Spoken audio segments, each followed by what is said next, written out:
चाहे वो बिजली हो, पानी हो, सड़कें हो, सब कुछ हो सकता है। हमने इस सेक्टर को चुना है सोशल सिक्योरिटी सेक्टर, जिसको मैं बहुत महत्व दे रहा हूँ। आपको मालूम है, मैं कई बार बोल चुका हूँ, क्योंकि आज दुनिया के मुल्कों के अंदर जिस रूप में सोशल सिक्योरिटी में हर परिवार सुरक्षित है, जो नीडी परिवार है, मैं चाहूँगा इस देश के अंदर भी, मैं प्रधानमंत्री मोदी जी को भी रिक्वेस्ट की है, आपको चाहिए जो मनमोहन सिंह जी, सोनिया गांधी जी लेके आई थी, right to information, right to education, NREGA, food security act, उसी ढंग से एक्ट बनाओ आप पूरे देश के लिए। अभी राज्य सरकार अलग अलग पैसा बांटती है पेंशन के लिए, कम को ज़्यादा। हम चाहते हैं पूरे कंट्री में कम से कम जो नीडी लोग हैं, ओल्ड एज में उनके परिवार की स्थिति नहीं होती है पालने पोसने की, कई बूढ़े लोगों को भी, मजदूरों को भी, बुजुर्ग आदमी काज नहीं कर सकता, उनको सबको सिक्योरिटी मिले, पूरे कंट्री में एक ही पेंशन हो, एक ही पेंशन हो, हर परिवार का कम से कम कॉन्फिडेंस रहे, हमें जिंदगी में बुढ़ापे में तकलीफ नहीं आएगी। ये कॉन्फिडेंस हर नागरिक को होना चाहिए। मैं क्यों करता हूँ बार बार ये ओपीएस की बात क्यों करता हूँ? 35 साल की नौकरी में वो सोचे पता नहीं बुढ़ापे के अंदर शेयर मार्केट ऊपर जाके नीचे जाएगा, उस चक्कर में वो आदमी क्या काम करेगा, करप्शन भी करेगा।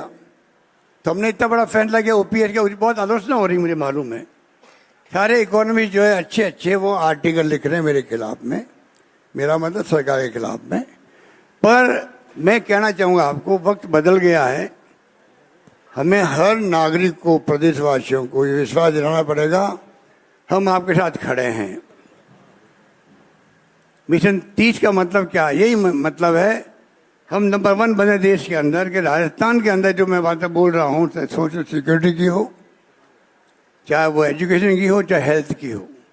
हेल्थ को लेकर कल एक आर्टिकल पढ़ा मैंने, अमेरिका में एक इकोनॉमिस्ट है जो पहले नीति आयोग में उपाध्यक्ष थे, राइट टू हेल्थ की उन्होंने खूब आलोचना जम के करी है।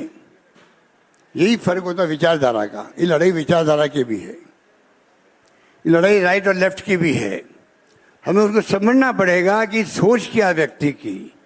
ये आज हमारी बीजेपी क्या दुश्मनी थोड़ी है, कोई संघर्ष है, विचारधारा का संघर्ष है। इसलिए मैं कहना चाहूँगा कि हमने जो तय किया है उसी रूप में आज हमने तय किया है 2030 मिशन लेके चलें। नंबर 1 रहे राजस्थान देश के अंदर, बन सकता है अगर पूरे प्रदेशवासी खड़े हो जाएं तो जीडीपी बढ़ते टाइम नहीं लगता है। हर सेक्टर में किसान है, मजदूर है, सर्विस क्लास है, सब सोच लेगा हमें हमारी प्रदेश कि मिशन 2030 को कामयाब करना है। तो आश्चर्य की बात नहीं है, जब जीडीपी ग्रोथ बढ़ती है तो सतही विकास तेज गति से बढ़ता है। ये जो मैं कह रहा हूँ आपको, ये सोच करके हमने तय किया, क्यों नहीं हम मिशन बना के चलें 30 तक का, जिससे कि हम प्रदेशवासियों के दिलों में ये बात गर्व करता है कि सरकार ने अगर आह्वान किया हम लोगों को, तो हम सबकी ड्यूटी बनती है। अकेला कोई मिशन 30 एक आदमी नहीं कर सकता। अगर प्रदेशवासी, वहाँ के युवा, वहाँ के छात्र, वहाँ के सर्विस क्लास के लोग, वहाँ के मजदूर सब तय कर ले तो कोई आश्चर्य की बात नहीं कि आप राजस्थान जंप कर सकते। आज हम बहुत पीछे हैं। जो हमने हेल्थ सर्विसेज दी है आपको, उसको लेके बहुत लोग खुश हैं। हेल्थ सर्विसेज को 25 लाख का बीमा हमने कर दिया, सीटी स्कैन, एमआरआई सब फ्री है, ऑर्गन ट्रांसप्लांट फ्री है। सब कुछ होने के बावजूद भी हम बहुत पीछे अभी। हेल्थ सर्विसेज के आंकड़े देखो भारत सरकार के, तुलना करो राज्यों की देश के अंदर, तो हम बहुत पीछे हैं। ये मुझे एहसास इस बात का है। उसके बावजूद भी हम चाहते हैं कि जो शुरुआत मैंने करी कोरोना के बाद में या कोरोना के पहले, उसका फायदा लोगों तक कैसे पहुंचे। मैं आपको एक एग्जाम्पल देना चाहता हूँ। 98 के अंदर मैंने एक स्कीम बनाई थी, पहली बार जब मैं सीएम था, 25 साल पहले, मुख्यमंत्री बीपीए जीवन रक्षा कोष। आप मेरे कुछ लोगों को मालूम होगा, इतना वो बहुत बड़ी स्कीम थी, मुख्यमंत्री जीवन रक्षा कोष। मुझे इस बात का दुख रहा कि मैंने हर मीटिंग में उसको कोट किया, मीटिंग कि मैंने स्कीम बनाई है उस वक्त बीपीएल की संख्या बहुत बड़ी थी देश के अंदर, राजस्थान के अंदर। मैंने कहा उनके लिए कितना ही पैसा खर्च होगा, 1 लाख 2 लाख, उस जमाने का 1 लाख 2 लाख 5 लाख 10 लाख सरकार देगी उसको। आज जो 25 लाख में बात कर रहा हूं मैं, उस जमाने में मैंने बात करी, सरकार देगी आपको। उसके बावजूद आपको आश्चर्य होगा, जब चुनाव आए थे 2002-3 के अंदर, तो मैं मीटिंग में जाता तो मैं हाथ खड़े करवाता, बताइए कितने लोगों को मालूम है कि मैंने स्कीम बनाई आप लोगों की। फिर मैं हाथ को गिनता, वहाँ देखता कहीं 25, कहीं 50, कहीं 60 हाथ खड़े होते। तो मैंने कहा तुम 3000 लोग बैठे हुए हो, अगर ये स्कीम जो हम बार बार 4 साल से बोल रहे हैं, 4.5 साल से, अगर आप सबको मालूम होती तो कितने गरीबों का भला हो जाता। इतनी बड़ी संख्या में बीपीएल के लोग हैं, इलाज फ्री होता। जो आज मैं इलाज फ्री कर रहा हूँ, उस वक्त मैंने कहा था सबका इलाज फ्री होता उस वक्त, और मैंने 8-10 लाख रुपये मंजूर किए उस जमाने के अंदर भी। कहने का मतलब ये है, आज ये कैंप क्यों लगा रहे हैं हम लोग? कैंप इसीलिए लगा रहे हैं, वो उदाहरण मेरे सामने है कि 4.5 साल, 4.5 साल बाद में भी हाथ खड़े 50, 60, 70, 80 हुए थे। ये क्यों? ये कैंप ऐसा होगा, अभियान, हर आदमी को मालूम पड़ेगा मुझे कौन कौन से फायदे मिल सकते हैं। सब IT बेस कर रहे हैं हम लोग। आदमी जाएगा, अपने नंबर देगा, आधार नंबर देगा, जन आधार नंबर देगा, बिजली के बिल का नंबर देगा उसको। उसके अलावा और 10 स्कीम में कौन कौन फायदा लेने वो एलिजिबल है, हो सकता है अभी आज उसको मालूम ही नहीं है। वो उसके कंप्यूटर में आ जाएगा कि तुम 5 स्कीम में 6 स्कीम लेने के एलिजिबल हो, और 6 स्कीम लाभ उसको मिल जाएगा। और जो हम आह्वान बार बार मीडिया वालों को कर रहे हैं, जनता को कर रहे हैं, आप लोगों को बात पहुंचाओ कि कैंप लग रहे हैं, आपको कैंप में जाना चाहिए। वो आएंगे कैंप में, उनको मालूम नहीं कि मुझे मैं लाभार्थी बन सकता हूँ इसका, तो मालूम नहीं, वो ले ही नहीं पा रहा है, वो लाभ मिलेगा। हम तो ये भी कहेंगे जो लेना नहीं चाहे, कुछ लोग होते हैं जो कि मान लो बीपीएल से एपीएल में आ गए हैं, पैसे वाले हो गए हैं, वो चाहेंगे कि मुझे लाभ नहीं चाहिए, उसको जरूरत नहीं वहाँ आने की, वो पैसा बचेगा तो हम कोई और स्कीम को एक्सटेंड कर देंगे, गरीबों को भला हो जाएगा। इस प्रकार से सोच समझ करके जो कैंप लगा रहे हैं हम लोग, उसमें आपको जानकर खुशी होगी कि पूरा रोड मैप बन चुका है। और बजट और जो बात की जा रही है महंगाई की और राहत की, इसके आधार पर ही हम चाहेंगे कि पहले 700 कैंप लग रहे हैं, 700 शुरू होंगे कैंप और 2700 कैंप लगेंगे टोटल। इस प्रकार से बढ़ते जाएंगे, और प्रशासन गाँव के संग, प्रशासन शहरों के संग के साथ साथ में ये कैंप महंगाई राहत के अलग लगेंगे वहीं पर। और मैं उम्मीद करता हूँ कि इस अभियान से राजनीतिक पार्टी, चाहे कोई पार्टी हो, कार्यकर्ता जुड़ेंगे, लोगों को इत्तला करेंगे, लोग आके वहाँ पर राहत लेंगे, महंगाई राहत। तो महंगाई इतनी भयंकर है जिसके लिए राहुल गांधी की यात्रा निकल गई 3500 किलोमीटर की। महंगाई, बेरोजगारी, नॉन वायलेंस और अमीर गरीब की खाई, यही मेरी थीम रही बजट के अंदर भी। उस थीम को लेके मैं आगे बढ़ा हूँ, और बजट पेश मैंने किया है। तमाम वो स्कीम आई है इसके अंदर जो कि मैं आपको बता रहा हूँ, और ये कैंप लगातार चलेंगे, बंद नहीं होने वाले हैं। इस 2700 कैंप मैंने कहा है आपको, ये तो 2 महीने चलेंगे। कुछ कैंप ऐसे हैं वो परमानेंट चलेंगे, और जब तक चलेंगे जब तक कि हर व्यक्ति जाके जुड़ नहीं जाए। वरना मैंने देखा है कि कई लोग जुड़ नहीं पाते इसके अंदर। इसलिए ये सारी स्कीमें जो है वो एक से बढ़ के एक हैं, और मैं समझता हूँ कि उसका लाभ ऐसे वक्त में हम देंगे पब्लिक को, तो आने वाले वक्त के अंदर जो हमारी और योजनाएं, में भी उसका जिक्र नहीं कर रहा हूँ, पर मानव संसाधन राजस्थान का बेस्ट बने। आज हमने विदेशों के अंदर पहले 200 छात्र थे, अब मैंने 500 कर दिए इस बार। पूरी फीस आने जाने का खर्चा, ट्रैवलिंग का, रहने का खर्चा वहाँ पर, और फीस पूरी गवर्नमेंट दे रही है। क्यों दे रही है? राजस्थान का बच्चा अगर मानव संसाधन के रूप में ऊपर के आएगा, उसकी पर्सनलिटी आने वाले वक्त के अंदर, तो वो बच्चा जो है राजस्थान के प्रदेश का और देश का भला करेगा, तो राजस्थान को गौरव होना चाहिए कि हमारे जो छात्र है या युवा है वो कितने आगे बढ़े हैं। ये सोच है। इस प्रकार से हमारी हर योजना का एक अलग मर्म है जिसको समझ निकाल सकता है। यही बात। धन्यवाद। बहुत बहुत धन्यवाद माननीय मुख्यमंत्री महोदय। और अब प्रेस कॉन्फ्रेंस आरंभ करते हैं। मेरा अनुरोध है कि ये जो थीम है आज की प्रेस कॉन्फ्रेंस की वो है महंगाई राहत कैंप। आप अपने प्रश्न पूछ सकते हैं। मुख्यमंत्री जी इधर। मुख्यमंत्री जी, मेरा सवाल ये है कि आप महंगाई से राहत दिलाने की बात कर रहे हैं, कैंप लगाने की बात कर रहे हैं।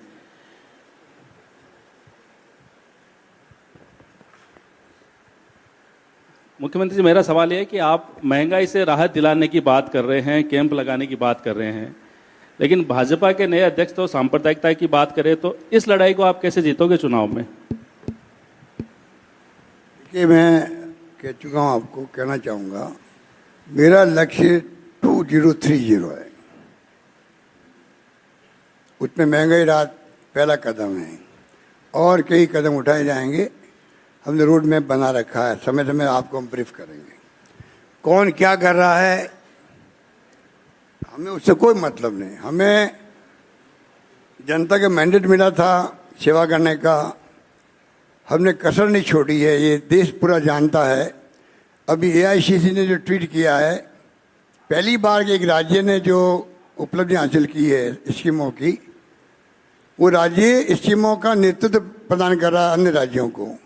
इससे बड़ा सौभाग्य हमारा क्या होगा कि हमारी हाईकमान ने ये कमेंट किया है। ये हमारे लिए गौर की बात है और हमारा लक्ष्य वो ये सेवा करने का।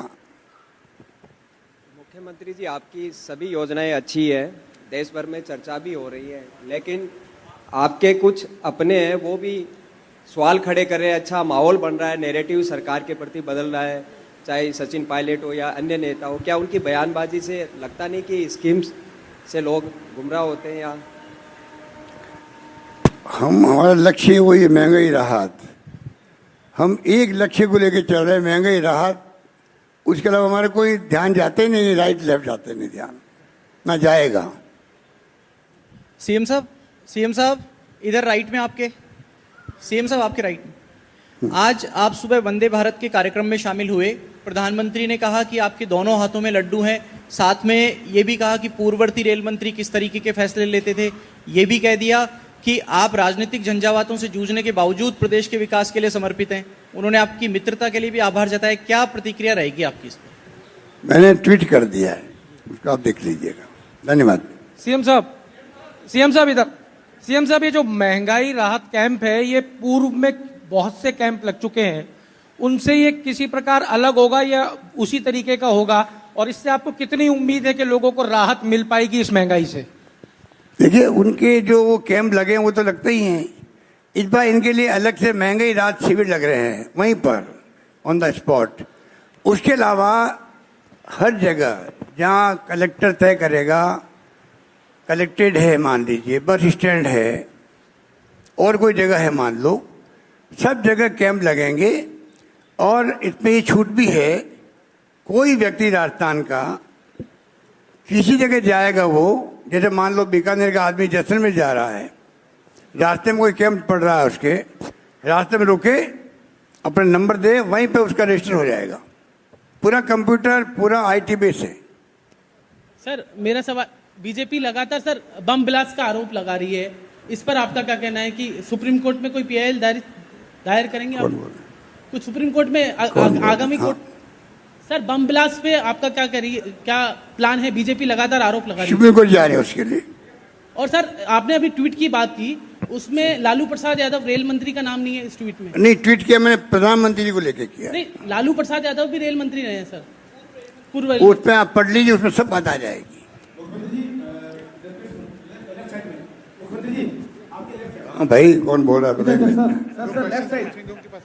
Right side. मुख्यमंत्री महोदय, 10 राहत के बारे में आपने बताया कि रजिस्ट्रेशन करना अनिवार्य है और जो लाभ नहीं लेना चाहे वो रजिस्ट्रेशन नहीं भी कर सकता है।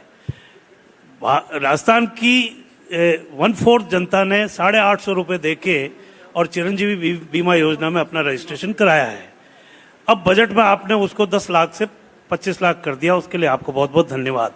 क्या उसके लिए भी उसको रजिस्ट्रेशन कराना पड़ेगा 10 से 25 करने के लिए? वो प्रति वर्ष होता है, वो एक अलग बात है। नहीं, बीमा जिसके पास है, प्रीमियम फ्री है सबके लिए। जैसे गायों का हम बीमा कर रहे हैं, 2 गायों में दुधारू पशुओं का, कोई प्रीमियम नहीं लगेगा उसका। उसी ढंग से ये 850 रुपये जो हैं, 2 कैटेगरी बनाई हुई है। अधिकांश लोगों को फ्री प्रीमियम सरकार दे रही है उनका। कुछ कैटेगरी है जिनका जो है 850 रुपये उनसे ले रहे हैं हम लोग। 850 क्या होते हैं, 25 लाख का बीमा है, वो अलग रहेगा।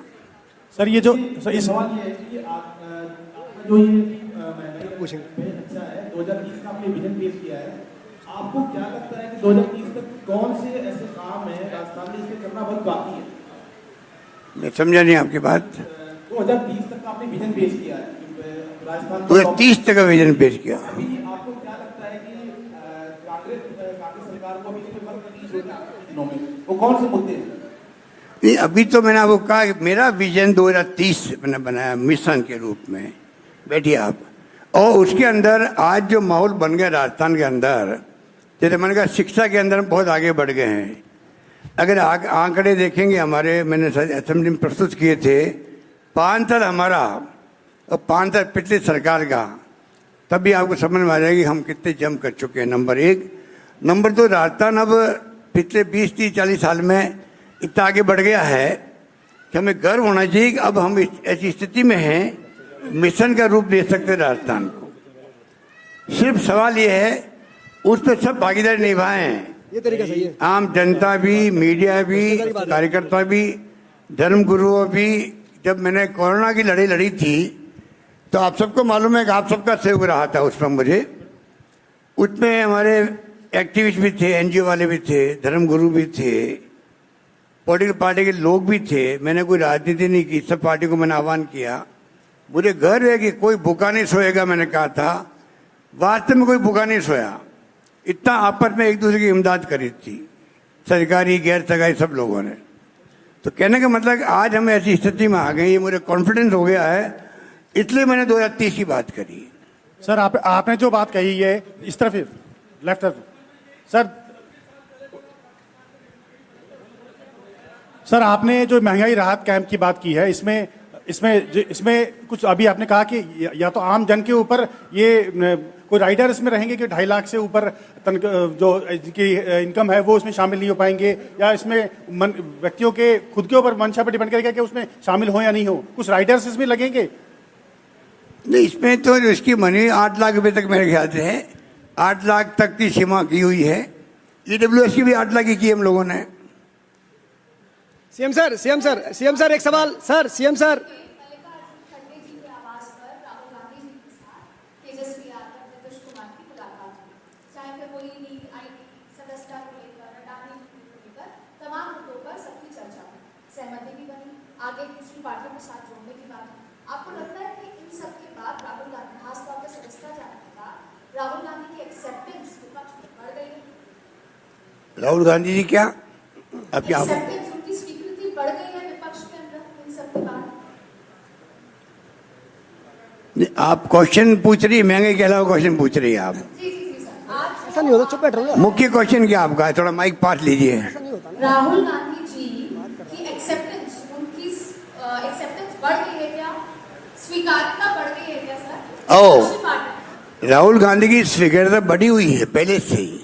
जो षड्यंत्र किया गया था बीजेपी द्वारा, सोशल मीडिया द्वारा, वो षड्यंत्र जो है उनका नाकाम हो गया भारत जोड़ो यात्रा के अंदर। इसीलिए आप देख लीजिए उस पर्सनालिटी को आपने कहा कि आप लंदन में क्या बोल के आ गए, माफी मांगो, और बोलने नहीं दिया।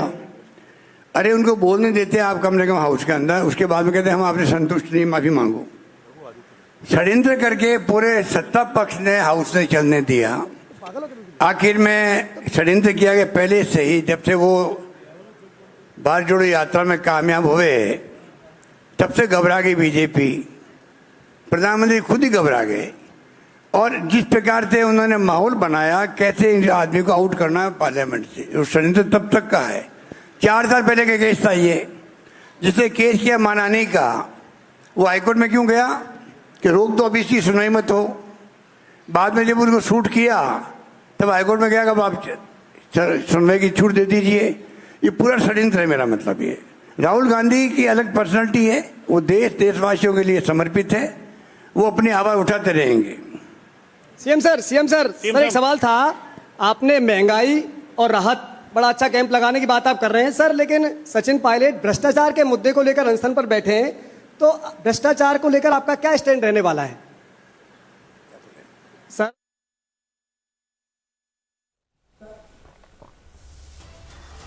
All right, Senior Executive Editor Abhishek Kapoor also now joining us on the phone line. Abhishek, all eyes really on what Ashok Gehlot would say in this news conference and whether he would address the pilot issue.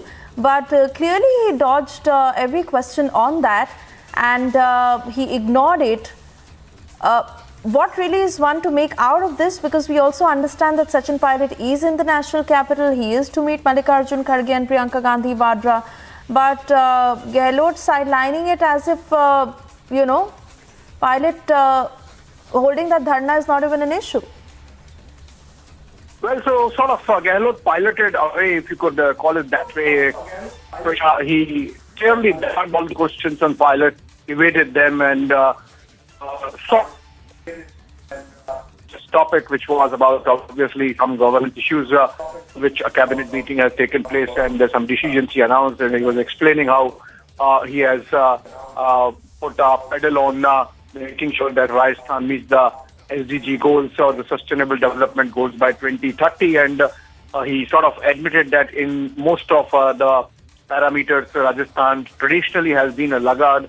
But what is important is that this is happening in the backdrop of an intense political jousting that's taking place between Gehlot and Hillary, and due to this, the kind of tense situation you are seeing on Rajasthan within the Congress party. We have seen Sachin Pilot camping in Delhi. He's in fact in Delhi now as we speak, and the in charge of the state from AICC, Sukhjinder Singh Randhawa, he's been to and fro between Sachin Pilot and party president Mallikarjun Kharge. And despite the fact that the Congress party sort of tried to openly side with Ashok Gehlot and take a tough position on Sachin Pilot's protest and the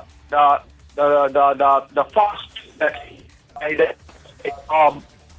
it has had no impact. Sachin Pilot nevertheless continued with his protest and against his own government, and he has come to Delhi and is meeting the High Command. So obviously, it seemed that the High Command would look Sachin Pilot in the eye, but then it seems it has blinked and again engaging with Pilot.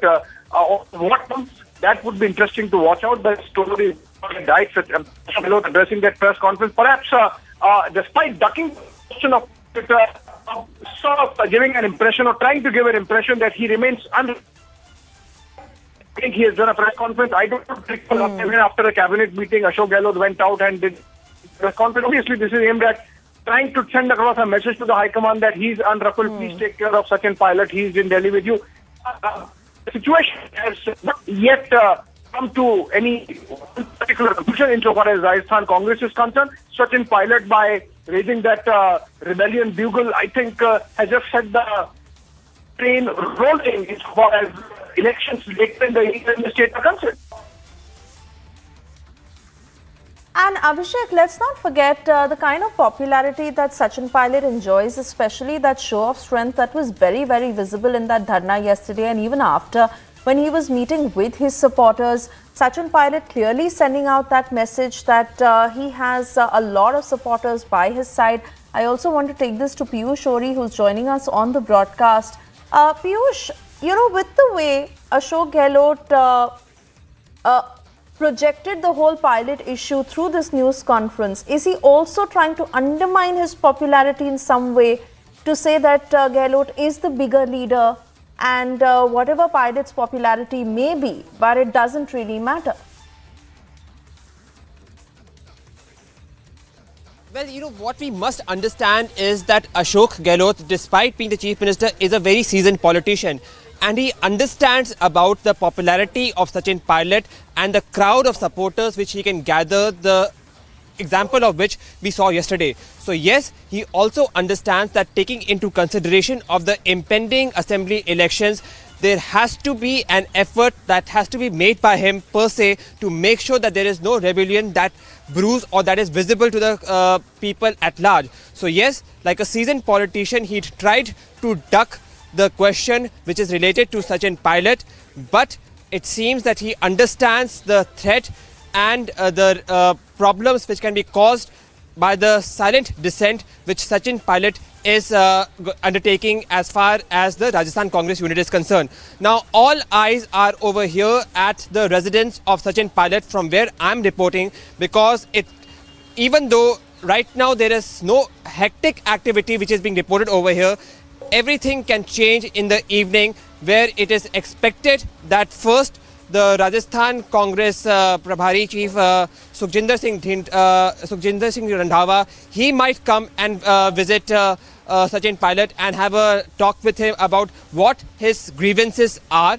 There are also speculations that Sachin Pilot might meet Mallikarjun Kharge as well. But when will it happen? We are just waiting and watching about what exactly is the stand which is going to be taken by Sachin Pilot. So yes, right now we are reporting from Sachin Pilot's residence over here at Delhi, where right now there is no hectic activity, but everything can change at any moment. Back to the studio. Yes, absolutely. And which is why we are keeping a very close eye on the developments in the national capital and what happens at AICC. Piyush, I want to thank you for joining us on the broadcast, and Abhishek, of course, for putting that into perspective for us. For the moment, we are also getting some more breaking news coming in. Let's quickly flash those details.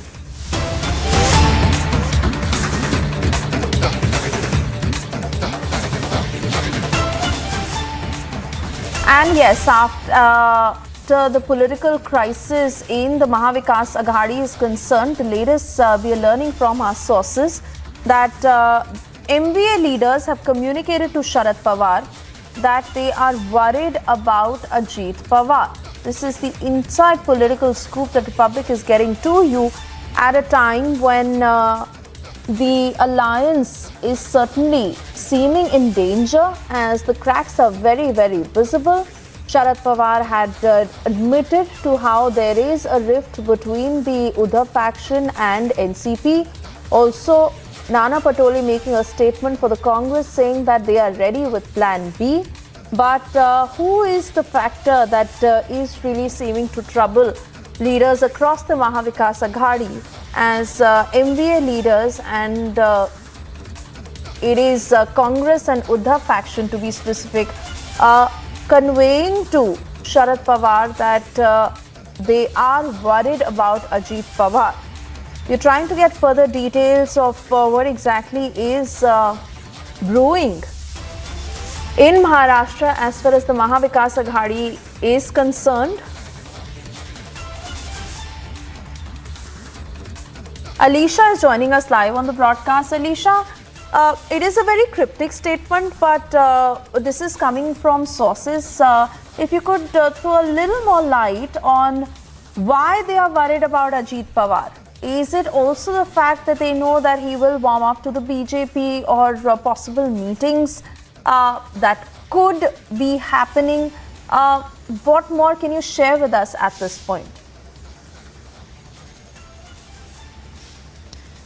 Suesha, we know that Ajit Pawar, who had a meeting with his close NCP leaders, where the senior NCP leaders were present in that closed door meeting when Ajit Pawar has left all his event behind and he just left for that meeting.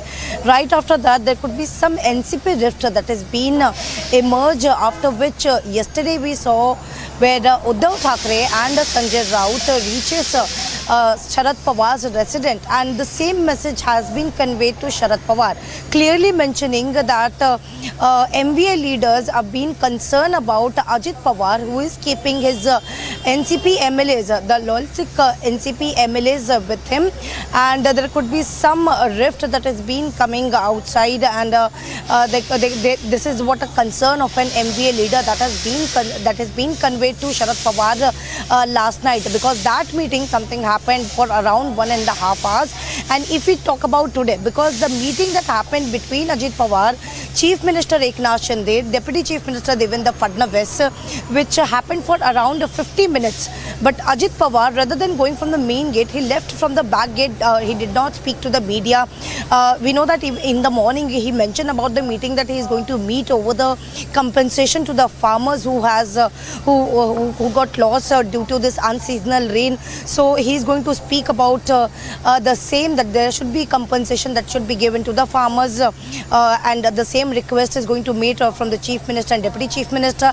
But that meeting, which lasted for around 50 minutes to 1 hour, but Ajit Pawar did not make any media presence there inside, where he left from the back gate. So all this, the speculation which has been going around, and of course the concern of the MVA leaders, which has already been conveyed to Sharad Pawar last evening, where Uddhav Thackeray and Sanjay Raut has met Sharad Pawar and mentioned about it. And this is an information that we are getting from a very reliable sources, which says that now the MVA leaders think that Ajit Pawar, with his close loyalistic NCP MLAs, is going to keep them with himself, and there could be some changes. And same hint has been given by the Bharatiya Janata Party while speaking to Republic, where they have clearly stated that there are some BJP activities which is ongoing in Maharashtra.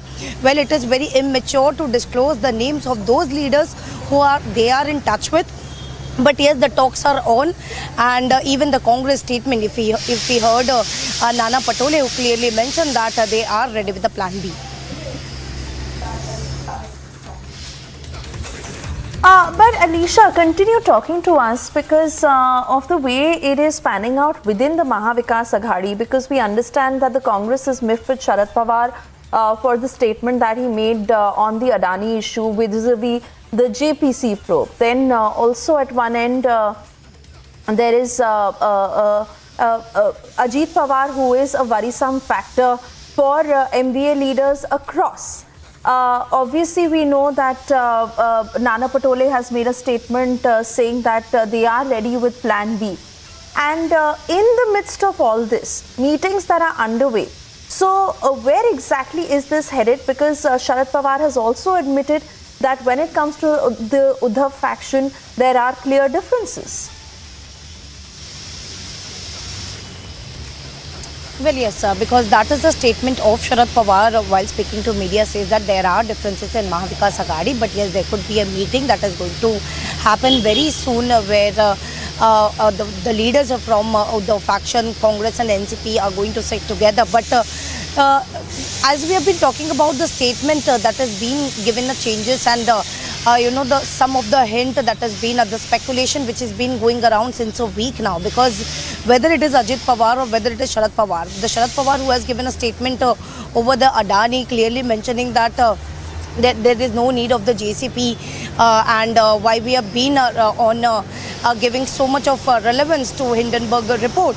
So that is something a statement has given the speculation over the NCP rift, and that is something has been now come up as well, because once the BJP has given a statement, they have been openly saying that there is something big going to happen before the Lok Sabha election. There are many of the leaders from the opposition party are in touch with. But here comes the concern. You can be said that it's a concern, something that has been come up from the Uddhav Thackeray as well, because right after such comments, whether from BJP and the action that has been going, and the statement whether from Sharad Pawar or Ajit Pawar, Uddhav Thackeray in the mid of when in the last evening, when he directly went to Silver Oak to meet Sharad Pawar. But what important to even know that Ajit Pawar, who had a meeting today with Chief Minister Eknath Shinde and Deputy Chief Minister Devendra Fadnavis, where The meeting lasted for 15 minutes, but there is no media presence. He came from the backside and he also left from the back gate itself, no giving any idea about it and no speech about what was the meeting was about, whether the fact he has mentioned that he wanted to meet Chief Minister over the farmer issue. But all eyes on the meeting that is going to happen, because here are the MBA who claim that they suspect that there is a rift that has been ongoing within the NCP, and moreover they're also saying that Ajit Pawar is keeping all his NCP MLAs, he's keeping a very close track, and also we have been tracking on this development on the Maharashtra political crisis that could be happen, because the meeting has also been called in this evening as per the sources, while Ajit Pawar is also going to meet some leaders. Continuously rolling on this big story. We'll be back after a short break. Stay tuned.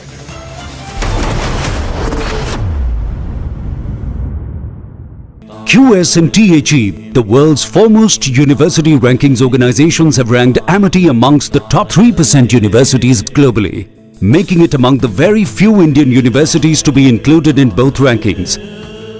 Yet another top ranking for Amity University.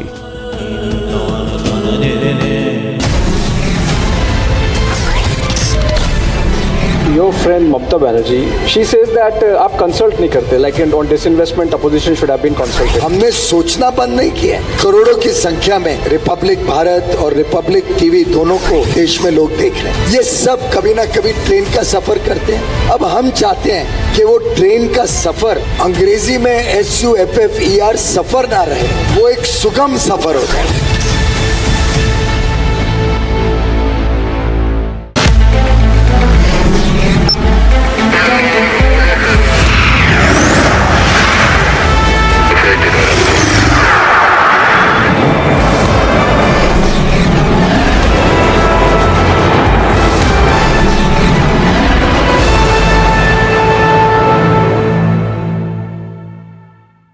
दशकों पुरानी समस्याओं का समाधान होते हुए आज देश अपनी आंखों के सामने देख रहा है। और कभी कभी लोग कह भी रहे हैं कि हमने सोचा नहीं था कि हम जीते जी ये देख पाएंगे। ऐसा कई लोग कहते हैं, और इसके दो प्रमुख कारण हैं। पहला, भारत के 130 करोड़ लोगों का आत्मविश्वास जो कहता है yes, it is India's moment.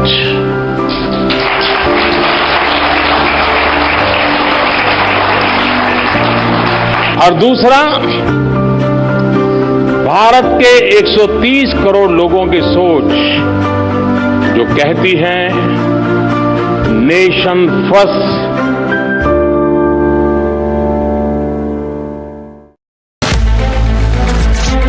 Junior world champion रहे हैं नीरज चोपड़ा। पुरानी समस्याओं का समाधान होते हुए आज देश अपनी आंखों के सामने देख रहा है। और कभी कभी लोग कह भी रहे हैं कि हमने सोचा नहीं था कि हम जीते जी ये देख पाएंगे। ऐसा कई लोग कहते हैं, और इसके दो प्रमुख कारण हैं। पहला, भारत के 130 करोड़ लोगों का आत्मविश्वास जो कहता है yes, it is India's moment.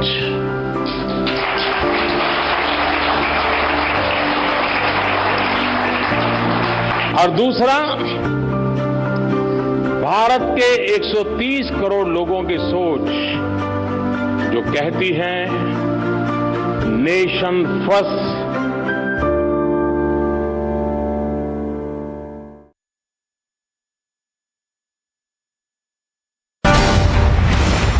Was there an email that was sent to you from Shashi Tharoor asking for help on? Show me the mail. No, the fact is that you are saying there is an email or no? Do you continue serving the army with the same zest that you have always? Oh yes. तो पूरा रिहायशी इलाका इसको ये ना search operation इस time चल रहा है। डीजीपी ने खुद कहा कि 10 लोगों की पुष्टि हमने कर दी है, जो 10 लोग मारे गए हैं। ये भारत की लोगों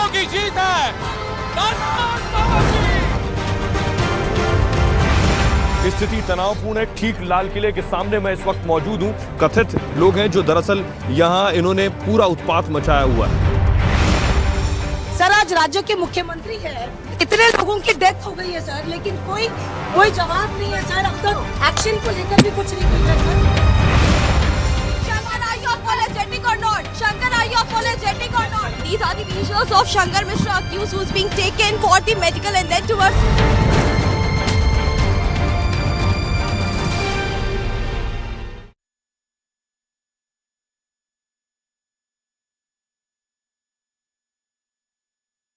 Did you have to face similar circumstances as Babita did? First of all, I'm very lucky to have parents like them. Started badminton just as fun. Now people ask me why not volleyball? You know, your parents being volleyball players, didn't they encourage you in volleyball? But for me, it was just that in whichever sport I was interested in, they always supported me. And I think they've done a lot of sacrifices for me.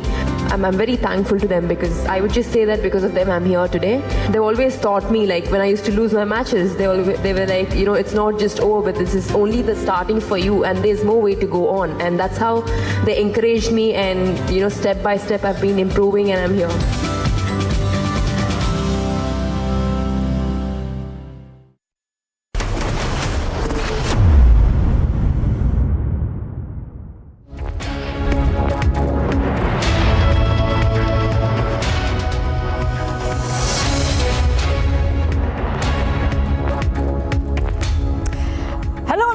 To Republic TV, India's #1 news network. I'm Shivangi Shukla. We'll get you all the details in this bulletin. Many updates coming in, especially from battleground Karnataka.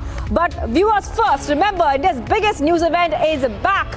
The Republic Summit is back later this month. The biggest change makers will be there. The biggest names will be there. It's an event that you do not want to miss.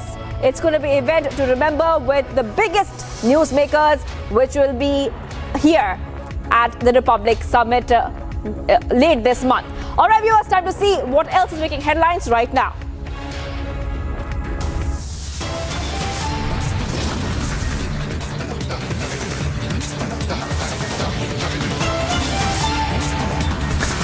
Day after Pilot's dharna against Gehlot government, Gehlot goes all out to counter Sachin Pilot.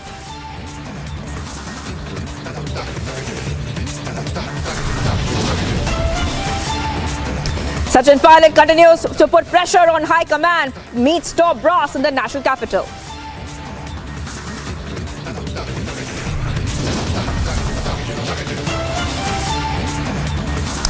Keeping up the speculation alive, NCP's Ajit Pawar meets Chief Minister Eknath Shinde and Deputy CM Fadnavis.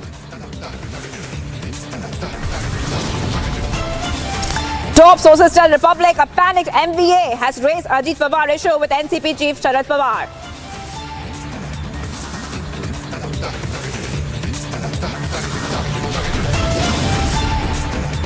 Witness after witness turns hostile, more sensational revelations on Republic to bring out the Maligaon probe truth.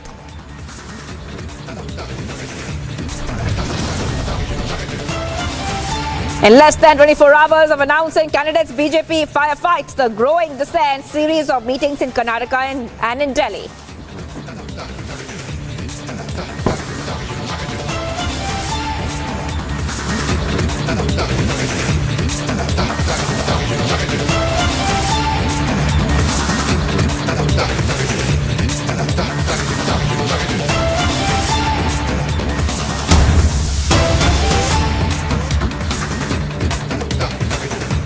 Viewers, getting some breaking updates coming in. This is a very big update coming in from battleground Karnataka as Karnataka goes to polls, getting that update. Yediyurappa has said that Jagdish Shettar will be given a ticket to contest elections. He said that the second list is expected today, viewers. This is a big update coming in right now here on Republic TV.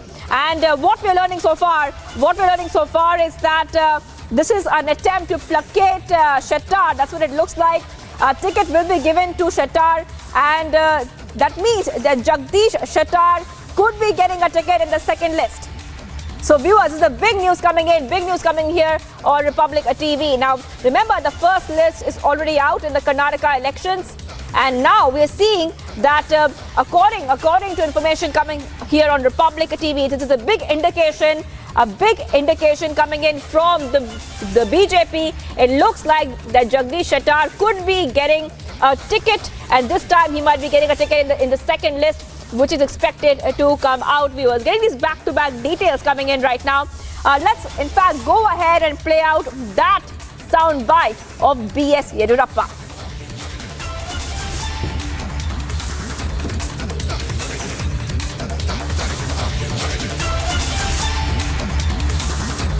Out of 189 seats which has been announced yesterday, out of that 52 seats are new in that list.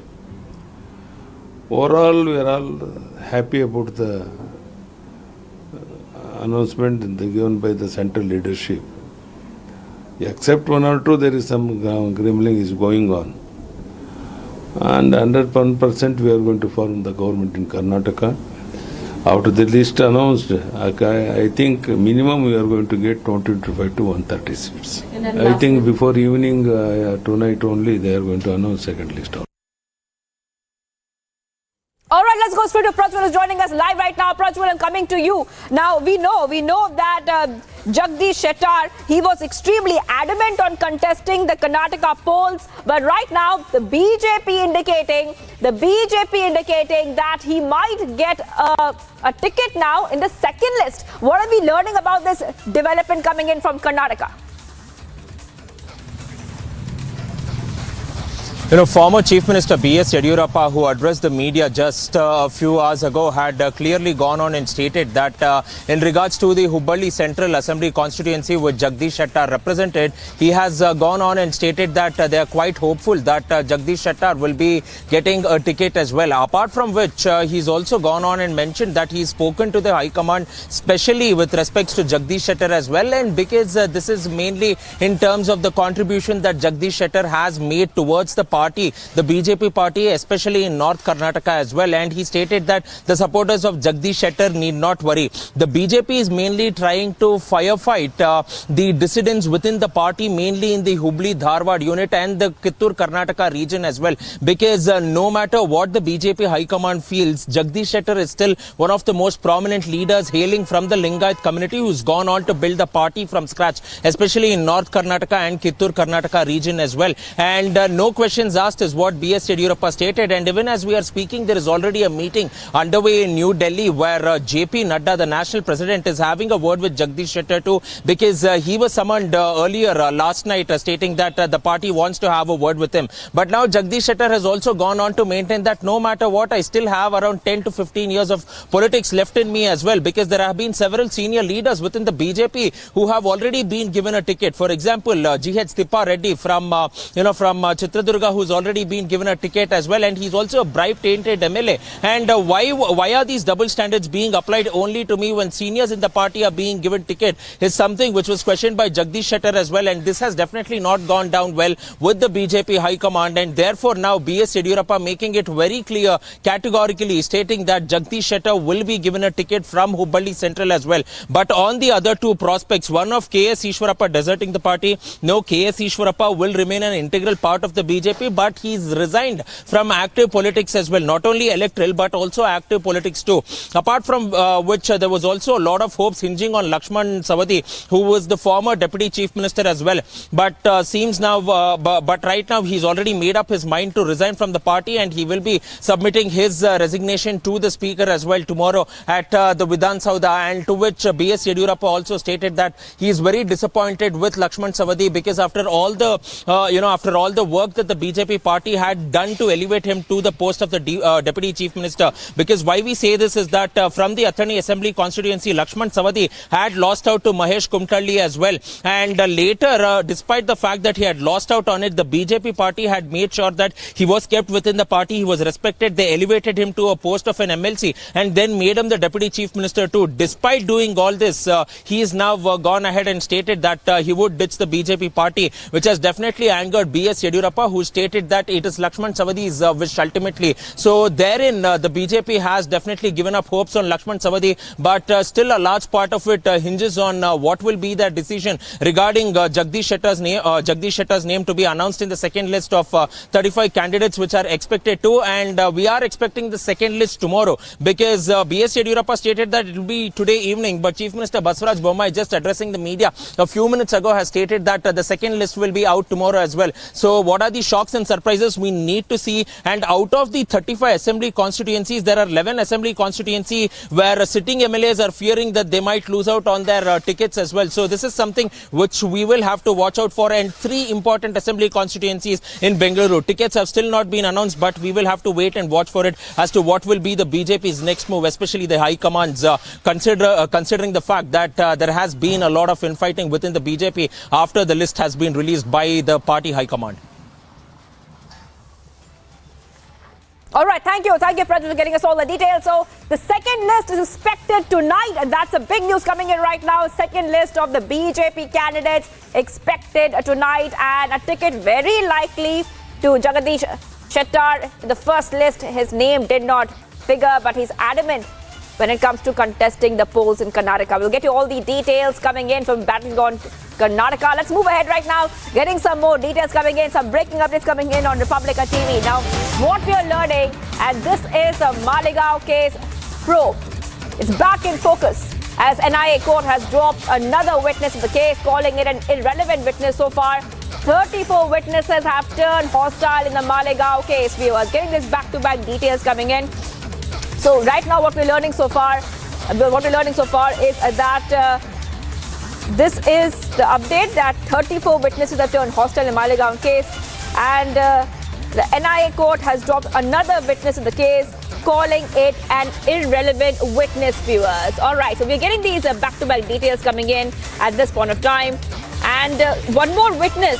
This is a case, Malegaon blast case of 2008. One more witness has been deemed irrelevant in the NIA special court, viewers. And let's go straight to Niranjan, our executive editor, who's getting us more details. Niranjan, over to you. You know, this case is turning out to be extremely murky, and you know, as more and more twists and turns are reported in the Malegaon case, it's clear that the story that Republic TV reported, we've told you for the longest time that this was, you know, there were many questions in the Malegaon investigation, and it appears with every passing day, every single development telling you that there is something amiss about this particular case, and we've been reporting about it. Nearly 35 witnesses have turned hostile, up to 35 witnesses, and one witness has been dropped, has been termed irrelevant. Another witness who turned hostile recently said on record that he was at gunpoint asked to name people, otherwise he was told he would be framed in the Malegaon case. So this is extremely serious, you know, what's going on. And I have someone who's, you know, played a very critical role in the Malegaon investigation, at least in 2006. And the last time he was live with us, he revealed a lot about what he had found as an officer, then serving in Nasik. Mr. P.K. Jain is joining us live. Mr. Jain, there's been a lot of interest in this case, and ever since you spoke to us the last time around, a lot of people asking what exactly is going on in the Malegaon case.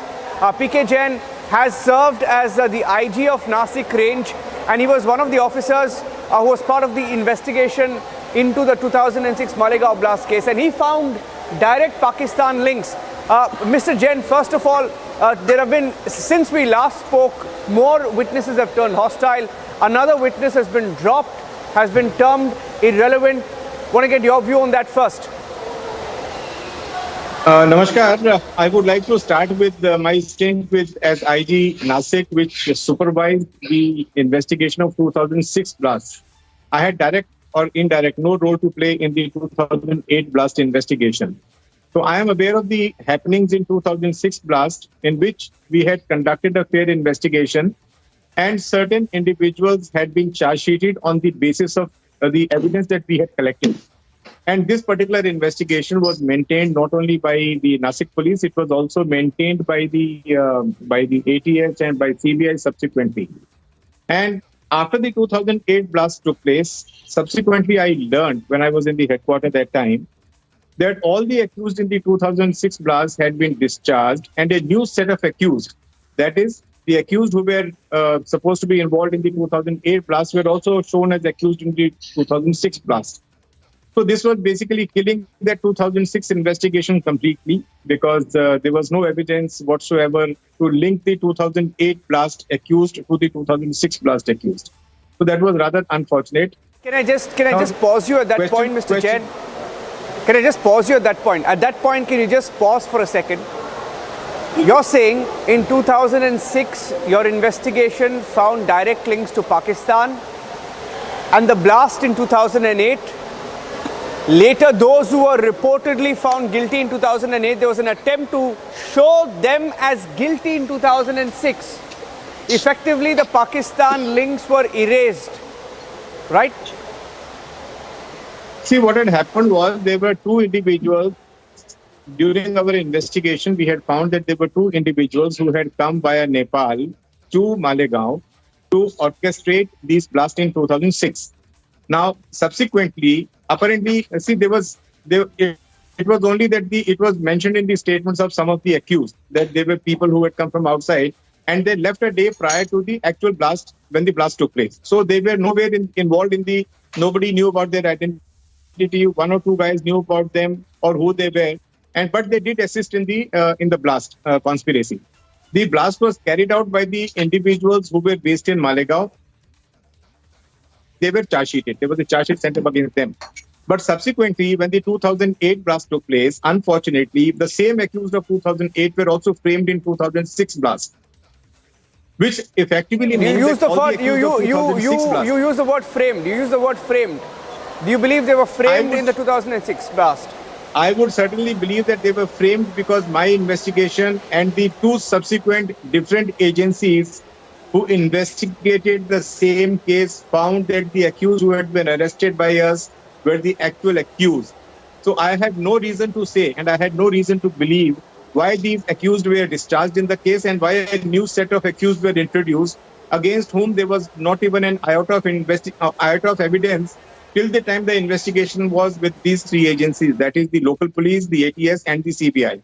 So I have no reason to know and I have no reason to believe that anybody else other than the accused arrested by the investigating agency at that time were the actual accused. However, whatever the political dispensation, whatever the Bhagwa Atantwad concept which came subsequently in 2007 and 8, because of that, the entire investigation was overturned. The actual accused were discharged, and all these accused of 2008 were shown as accused in 2006, which effectively means that the case was killed because the actual accused were let off and accused were introduced against whom there was no evidence whatsoever, and the case is bound to result in acquittal or it will be discharged.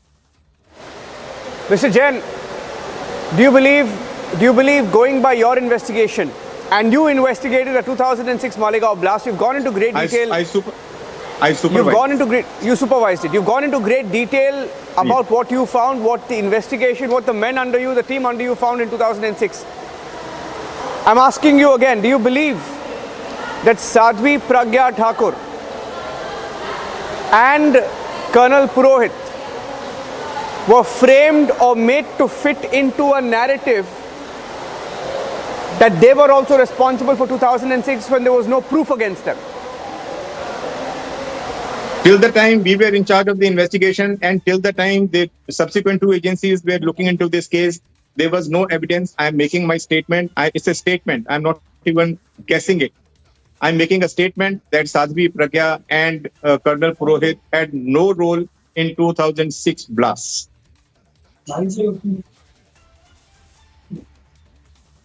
Officer, you're saying they had no role in the 2006 blast. That's right. Have you said this in court? Have you been called? Have you made this statement formally before? You see, I was not the actual investigating officer in the case. We are all supervisory officers. Nobody has called me either in the defense or in prosecution. So I am not a witness anywhere. But since I was overseeing the entire investigation, I camped in Malegaon for almost a month and a half. So I was privy to everything that was going on, not only when the case was under investigation with Nasik police, but also when it was under investigation with the ATS and the CBI subsequently. This is massive. This is massive. Now whatever's happening today, Mr. Jain, whatever's happening today, and you're looking at it, and we spoke about how you've never seen perhaps anywhere in India a case where so many witnesses have turned hostile, and they continue to turn hostile. Do you think this case was cooked up to frame the saffron terror narrative? See, I will not, as I said, I will not be able to comment on the investigation of 2008. What evidence was there before the investigating officer? I have no information about. One thing is sure, that nobody can be made a witness at gunpoint.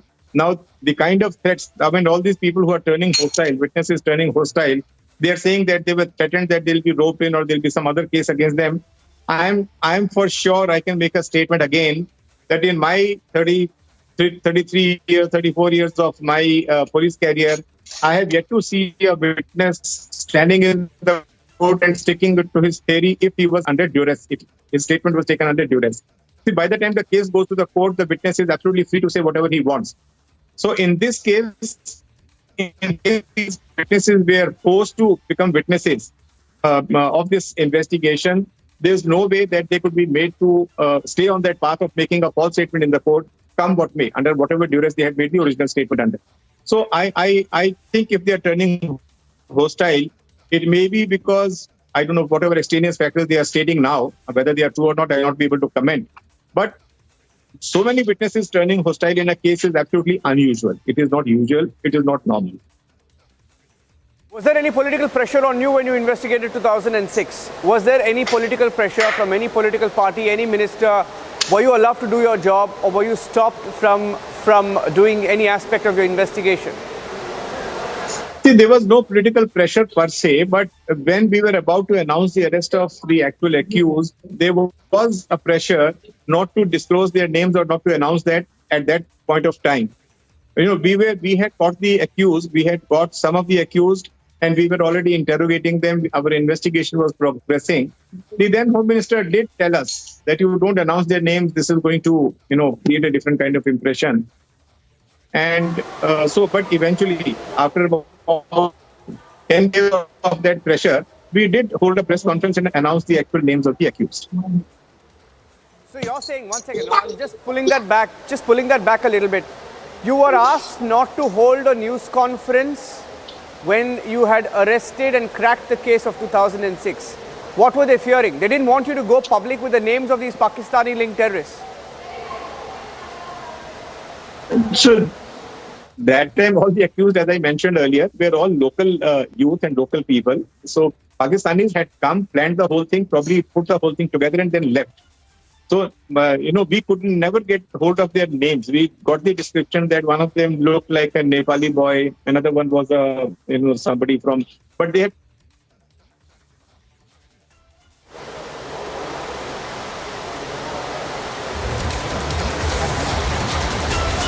Yes, that we should not declare their names at this stage unless we are extremely sure and absolutely sure, was something which was told to us and which declared which made us delay the declaration of these names, because we were looking for getting hints. So unless you give out names, unless you give out descriptions, it was impossible for the people or any witnesses to come forward. So we got the information from where the cycle was purchased, how this and who had purchased the cycle. All those things had been obtained. So unless you give out these details to the public, it is difficult sometimes to get a lead. So we wanted to hold a press conference to number one, to inform the public as to what exactly was happening on the investigation front, and secondly, to seek help in terms of identifying these persons who were involved in purchasing the cycle and loading a bomb on top of that. So, but we were certainly prevented from doing that for about 10 days. After which we went public and we held a press conference and rolled out with the whatever safely we could come out with on the investigation front to the public and to the press. Up to you, was it the Home Minister of Maharashtra? I'm asking you some specific questions. You may choose not to answer, but I'd like to ask you those questions anyway. Yeah, unfortunately, the gentleman is no more. The then Home Minister was Mr. R.R. Patil. And what you're saying again raises a lot of questions about the attempt perhaps to frame a saffron Hindu terror narrative. And what you're saying now is breaking news here on Republic TV. We look forward to speaking to you once again. There are several breaking news updates on the story on the Malegaon case, tracking that very closely. Look forward to speaking to you once again in the evening. Thank you very much, Mr. Jain. Okay, thanks.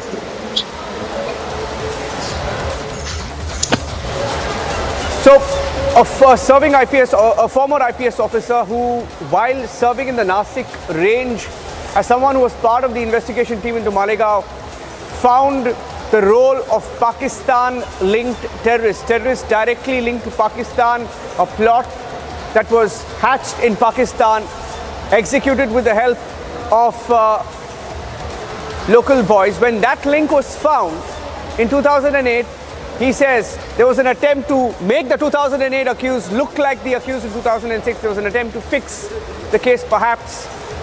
Handing it back to you for now. The story is getting much bigger. The Malegaon fraud, as we called it, is unraveling part by part.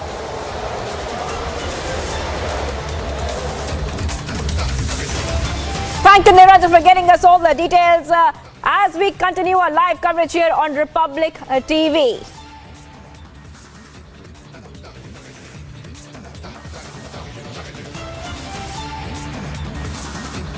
A day after Pilot's thunder against Gehlot government, Gehlot goes all out to counter Sachin Pilot.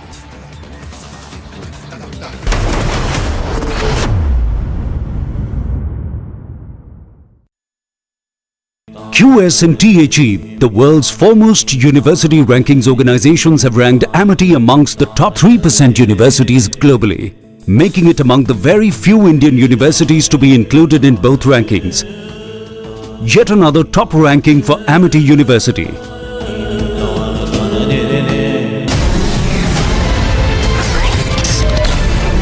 Supreme Court has given its verdict on the Rafale case. Why are you holding 70 press conferences on Rafale? जब तक supreme court का verdict नहीं आया, हमने संयम रखा है। हम नहीं बोले।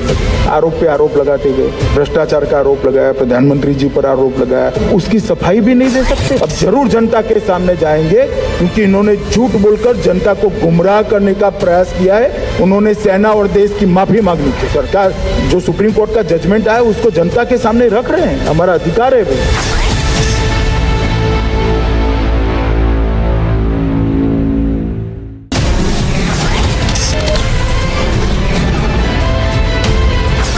What do you see our country as in 2030 in diplomatic and political terms? I see more change between now and 2030 than I saw in the last 40 years.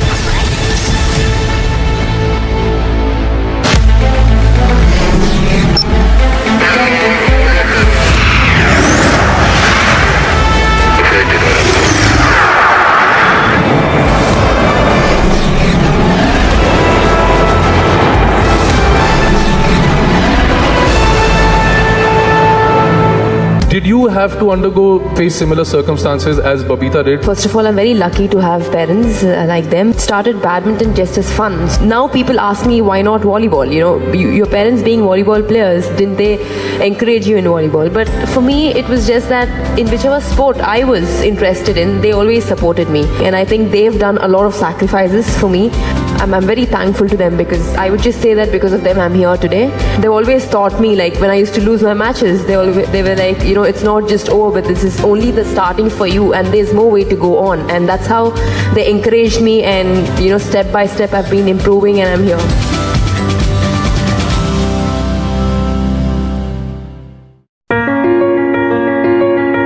Dear viewers, in a few days we are bringing to you once again the Republic Summit. And this year our theme is fittingly about how this is a time of transformation. Yes, was there an email that was sent to you from Shashi Tharoor asking for help on? You show me the mail. No, the fact is that you are saying there is an email on. Do you continue serving the army with the same zest that you have always? Oh yes.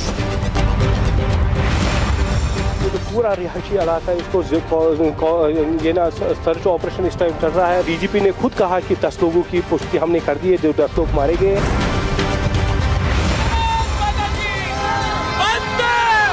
ये भारत के लोगों की जीत है।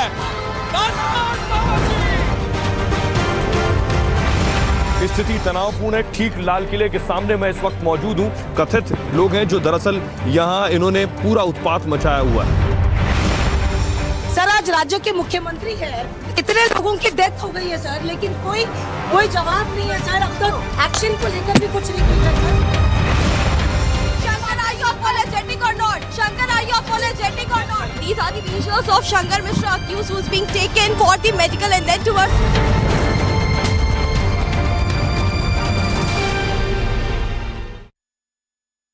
Data is our wealth and we are giving it away. How do you view that argument? Fallacious. Absolutely wrong. Fundamentally, I think that if you think about the world, I believe that the world will have to move from an aggregator model to a distributor model. If I give you a fixed deposit locker, right, and you put your money, which is your data, in my locker, it doesn't become mine, that I can take that money, gamble on the stock market. If I have gains, I'll take it. I'll still say I've given you back your 100 rupees. That doesn't work, right? Fundamentally, your data is yours. I can, if I use it or monetize it in any way, I have to transparently share with you the gains of that.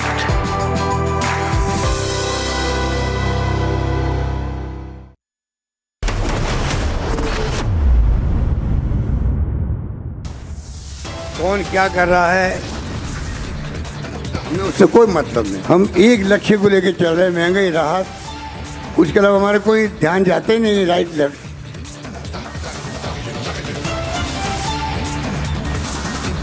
Day after Pilot's dharna against Gehlot government, Gehlot goes all out to counter Sachin Pilot.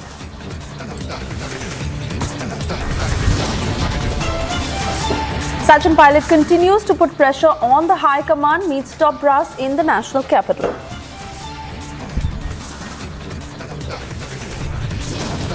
Keeping the speculation alive, NCP's Ajit Pawar meets Chief Minister Eknath Shinde and Deputy Chief Minister Fadnavis.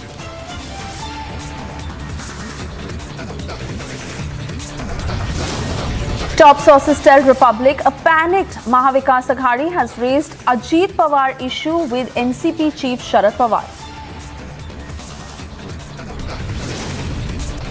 Witness after witness turn hostile. More sensational revelations on Republic to bring out the Malegaon probe truth.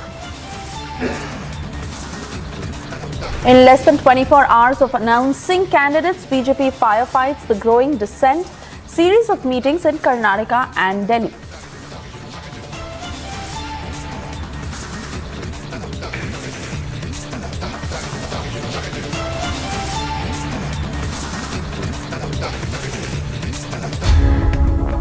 Very good afternoon. You're watching live and breaking at 4:30. I'm Suesha Samt, and first up, we're getting you these latest pictures of Maharashtra Deputy Chief Minister Devendra Fadnavis, who left after holding this key meeting with Chief Minister Eknath Shinde and Leader of Opposition Ajit Pawar. This, of course, as they met to discuss the situation in the state due to unseasonal rains and the political tremors coming in as the Mahavikas Aghadi leaders raising Ajit Pawar being a worrying factor. They've spoken to Sharad Pawar about this. This has caused a lot of political tremors and the rift between the Mahavikas Aghadi at a time when it's coming out in the open. What exactly is brewing between the BJP and Ajit Pawar? Is there more than what meets the eye? But those are the latest pictures on your screens of Maharashtra Deputy Chief Minister Devendra Fadnavis leaving from that key meeting.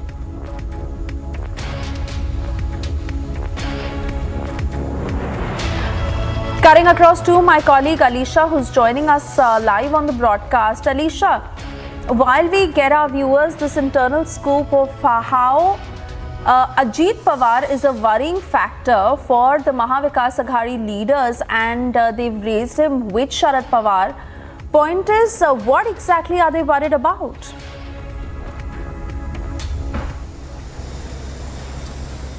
Well, this is a rift within the NCP, and that is something very much worried for the Mahavikas Aghadi leaders, because yesterday the meeting that lasted for around 1.5 hours between Sharad Pawar, Uddhav Thackeray and Sanjay Raut, where Uddhav Thackeray has informed Sharad Pawar about Ajit Pawar, who is keeping all his NCP MLAs, some loyalty MLAs with himself, is something worry for the Mahavikas Aghadi leaders, and that is the message has been conveyed to Sharad Pawar. But what we even know, welcoming the statement on this, because BJP has clearly given an indication that there is some BJP activities which is happening, which is underway in Maharashtra, and they cannot reveal at this point of time the names of those leaders who they are in touch with. But of course there will be a massive changes before the Lok Sabha election. There are many of the leaders from the opposition party are going to join BJP, is what the statement that is coming in, whether from the BJP MLC or whether from the cabinet minister who spoke to Republican, clearly mentioned and clearly stated that yes, there are many of the leaders who are in touch with, and it is very immature at this point of time to reveal the name of these leaders. But in the coming days the picture will be more clear. But here also the Congress, who are saying that they are ready with the plan B, and they have been monitoring the situation which is been happening right now in Maharashtra, whether the fact it's Ajit Pawar who is having a closed door meeting with his NCP leaders, very senior leaders and MLAs, and the people don't even know about it. And but what has also emerged, that there are some rift within the NCP, specifically some differences between Ajit Pawar and Sharad Pawar. Rather the fact we have been hearing this statement, whether from Sharad Pawar, that has come in starting from Adani's statement where he has given, and later on the EVM as well, and also we have been seeing Ajit Pawar who has hinted out at Uddhav Thackeray's statement, the statement that was given for Devendra Fadnavis. So there are... But you know, Alisha, it is certainly very ambiguous as to what options is Ajit Pawar really exploring. We leave it at that because we have more breaking inputs coming in as we are hearing that India has raised UK-based Khalistani activism with UK Home Office and asked United Kingdom to restrain Khalistani elements on their soil. A move that was much awaited, as all eyes were on the Indian government as to how they would raise Khalistani activism with the United Kingdom. In the very latest, we're hearing that this has now been brought up with the UK Home Office, where UK has been asked to restrain Khalistani elements on their soil.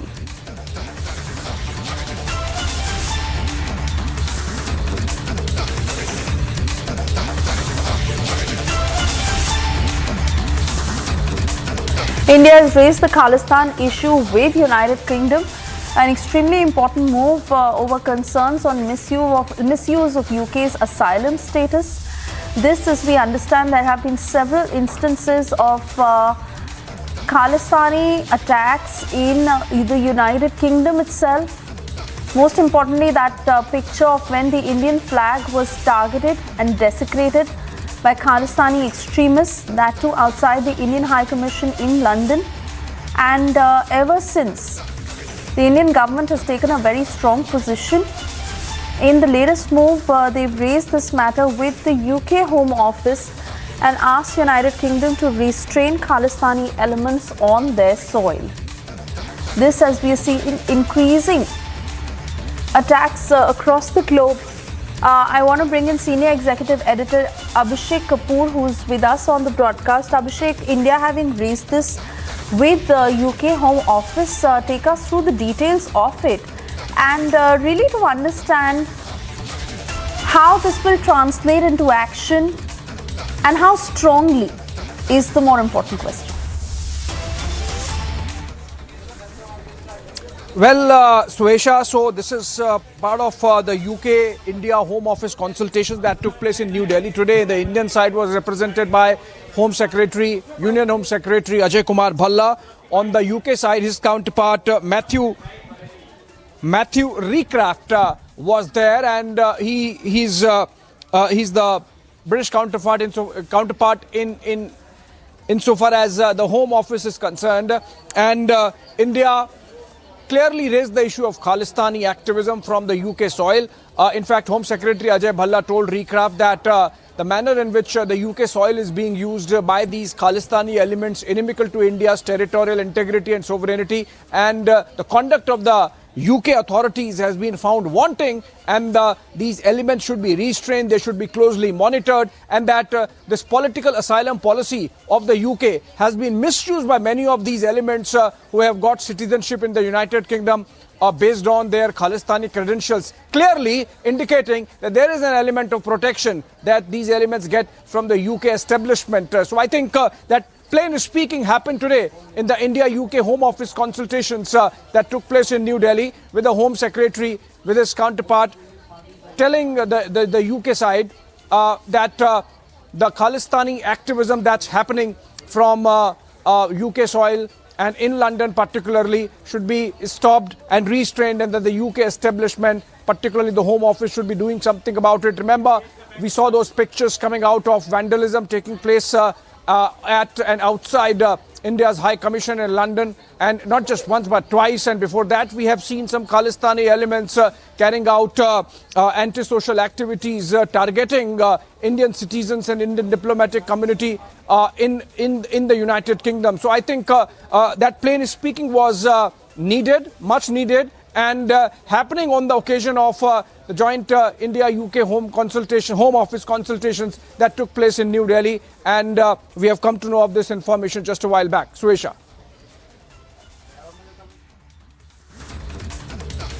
Abhishek, like we are saying that we continue to track statements of the MEA and how exactly is this matter being raised, especially with United Kingdom, considering we understand how it has been over decades of a shelter that has been provided to these Khalistani extremists, which they have thoroughly misused. And in the light of the recent events, it was really upon the Indian government to how strictly and seriously they take this up with the United Kingdom to put an end to such activities. But like I said, how fruitful do you think this is going to be, and when will one really be able to see the result of it, given how this matter has been raised, and the UK government is also now more aware of the activities of such Khalistani extremists?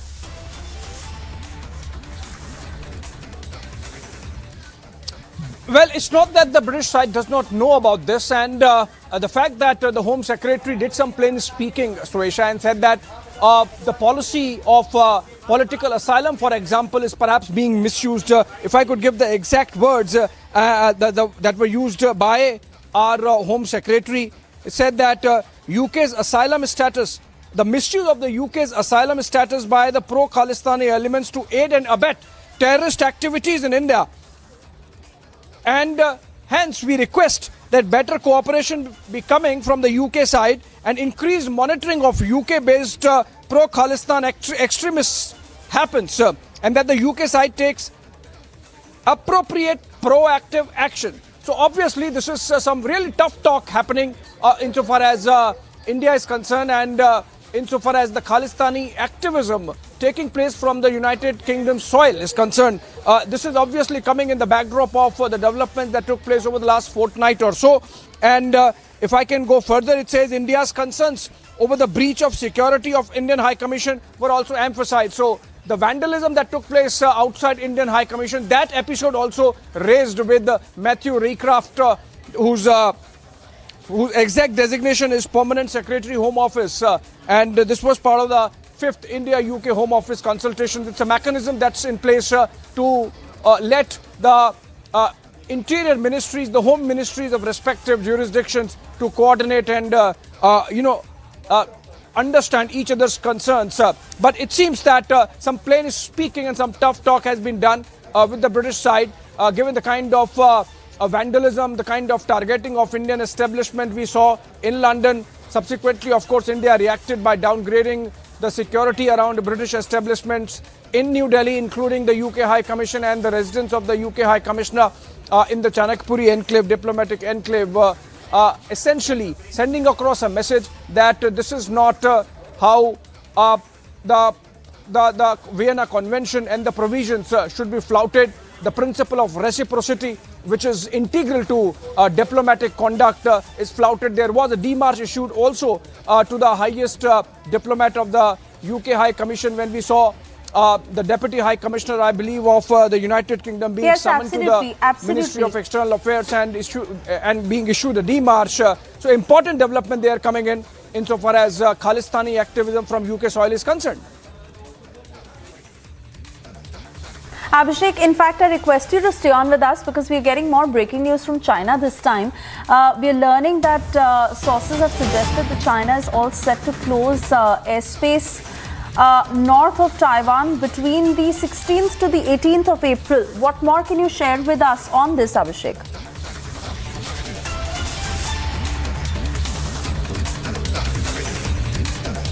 What we've seen is that over the last couple of days, we have seen the Chinese, as they do often, carrying out military exercises across the Taiwan Straits. In fact, crossing the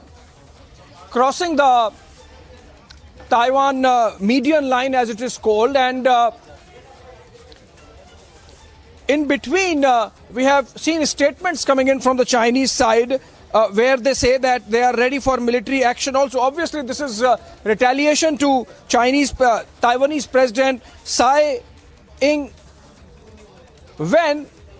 who visited the United States just last week, and perhaps the Chinese see in this a provocation and want to send across a message. Not the first time, they have been doing it very often now over the last 6 months. We have seen the Chinese military aircraft, Chinese People's Liberation Army Air Force aircraft informations flying into Taiwanese Air Defense Identification Zone, ADIZ as it is called, and threatening Taiwanese establishment there with military action. And now, after the military exercise, it's not ended there. The Chinese have said that they are ready for military action. So it seems they are really playing a game of brinkmanship insofar as their ultimate objective of physically and militarily taking over Taiwan is concerned. It's something which they have written in their recent policy statements. It's something about which Xi Jinping has spoken publicly, Chinese president for the third time. And it's likely that something is really cooking insofar as the Chinese position on Taiwan and the possibility of military action is concerned, because we have seen increasing activity of increasing military maneuvers being carried across the Taiwan Strait, and particularly flouting of the median line with the Chinese military aircraft and warships, crossing over to the Taiwanese Air Defense Identification Zone as well. Yes. Absolutely, Abhishek, and we'll be tracking the situation very, very closely. For the moment, thank you for joining us. And as we move on, angry passengers of Go Air flight who created ruckus at Goa airport over no communication from the airline after cancelling a flight. We're getting you all the details in this report.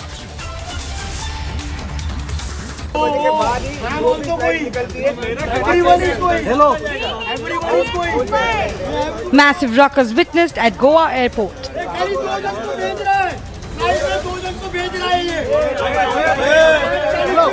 According to a passenger, a flight was reportedly scheduled to depart at 2:10 a.m. in the night was cancelled.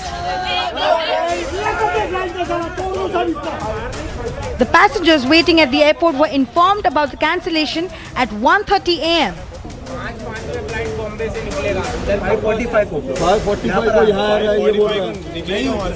Passengers were allegedly not even provided any alternative, leaving more than 80 passengers stuck at the airport.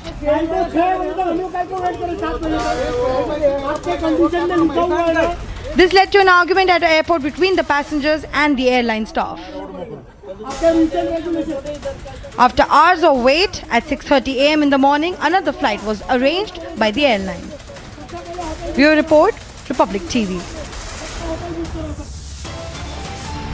Time now for a short commercial break. On the other side, we get you details as witness after witness have turned hostile. More sensational revelations on Republic to bring out the Malegaon probe truth.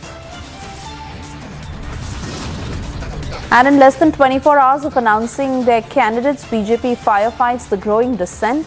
Series of meetings in Karnataka and in Delhi.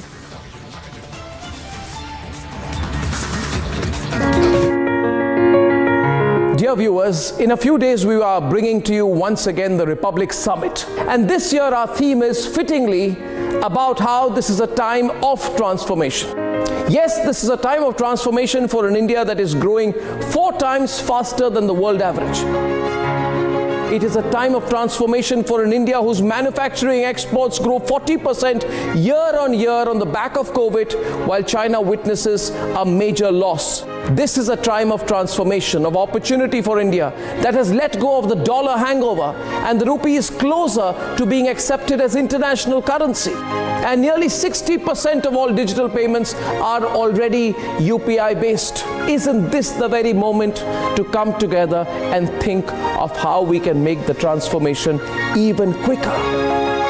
So please join me and join all of us at Republic TV as we bring to you the Republic Summit this year on the theme of a time of transformation.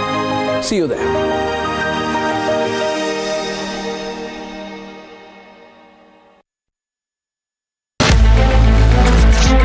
Junior world champion रहे हैं नीरज चोपड़ा। 2020 में best one पदक जीत लिया है भारत के thrower Neeraj Chopra ने।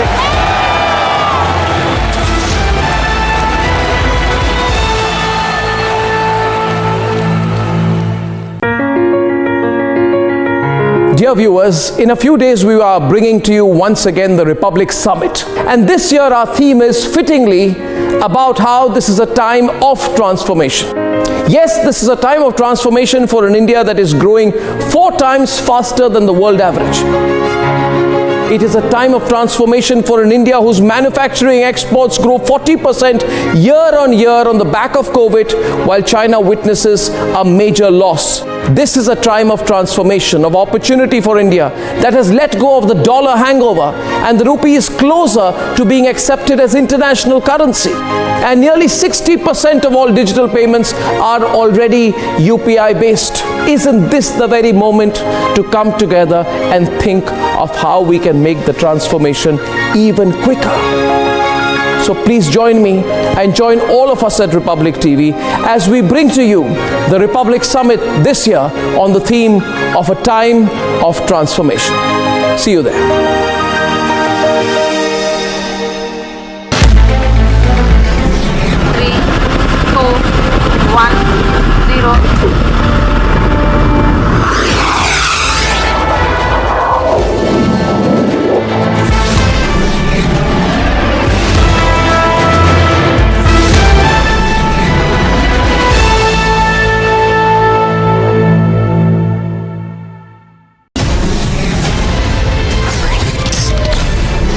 Supreme Court has given its verdict on the Rafale case. Why are you holding 70 press conferences on Rafale? जब तक सुप्रीम कोर्ट का वर्डिक्ट नहीं आया हमने संयम रखा है, हम नहीं बोले। आरोप पे आरोप लगाते गए, भ्रष्टाचार का आरोप लगाया, प्रधानमंत्री जी पर आरोप लगाया, उसकी सफाई भी नहीं दे सकते। अब जरूर जनता के सामने जाएंगे क्योंकि इन्होंने झूठ बोलकर जनता को गुमराह करने का प्रयास किया है। उन्होंने सेना और देश की माफी मांगनी थी। सरकार जो सुप्रीम कोर्ट का जजमेंट आया उसको जनता के सामने रख रहे हैं, हमारा अधिकार है भाई।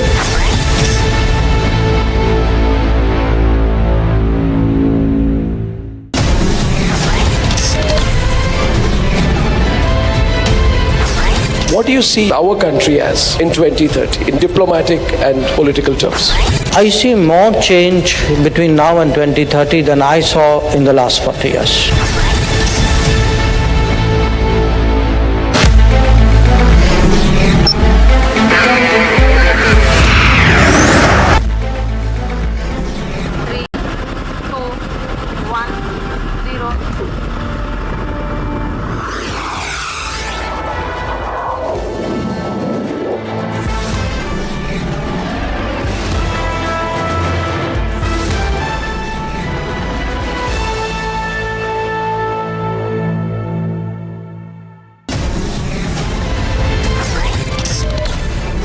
Your friend Mamata Banerjee, she says that आप consult नहीं करते, like on disinvestment, opposition should have been consulted. हमने सोचना बंद नहीं किया। करोड़ों की संख्या में रिपब्लिक भारत और रिपब्लिक टीवी दोनों को देश में लोग देख रहे हैं। ये सब कभी ना कभी ट्रेन का सफर करते हैं। अब हम चाहते हैं कि वो ट्रेन का सफर अंग्रेजी में SUFFER सफर ना रहे, वो एक सुगम सफर हो जाए।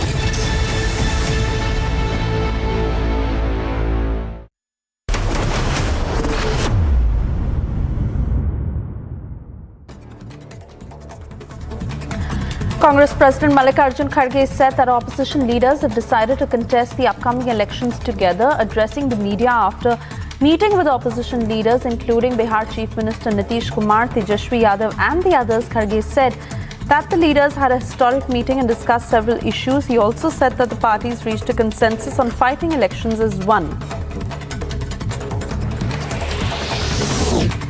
Rajasthan Chief Minister Ashok Gehlot sidestepped questions at a news conference on his party colleague Sachin Pilot's protest, saying his government's focus was on easing inflation and nothing else is going to distract him from it. He also sought to dismiss Pilot's charge of government inaction in cases of corruption during the previous BJP dispensation, saying that Rajasthan Anti-Corruption Bureau has raided several corrupt officers, something which has not happened in any other place in the country. A day after BJP released its first list of candidates for the upcoming Karnataka Assembly polls, Union Home Minister Amit Shah held a high-level meeting with the party's top brass in New Delhi. Meanwhile, Yediyurappa has said that Jagdish Shettar will be given a ticket to contest the elections. Maharashtra leader of opposition and NCP leader Ajit Pawar hit out at Maharashtra Congress chief Nana Patole. He said, and I quote, "I am of a view that Congress state president should not go to media directly. If he has any difference of opinion, he should talk it out first. That might help us work unitedly." BJP workers staged a protest against Aam Aadmi Party office against the Aam Aadmi Party outside their office in New Delhi. Delhi BJP President Virendra Sachdeva and Delhi Legislative Assembly LOP and BJP leader Rambir Singh Bidhuri, along with BJP workers, were a part of the protest against AAP. UP police is taking Atiq Ahmed, where in Prayagraj he'll be under inquiry in connection with the Umesh Pal murder case. Meanwhile, gangster politician Atiq Ahmed claimed that he was being harassed in the Sabarmati Central Jail in Gujarat.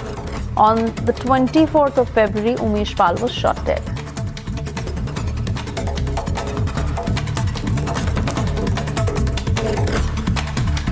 Time now for a short commercial break. On the other side, we'll tell you source-based information on how a panicked Mahavikas Aghadi is raising Ajit Pawar issue with NCP chief Sharad Pawar.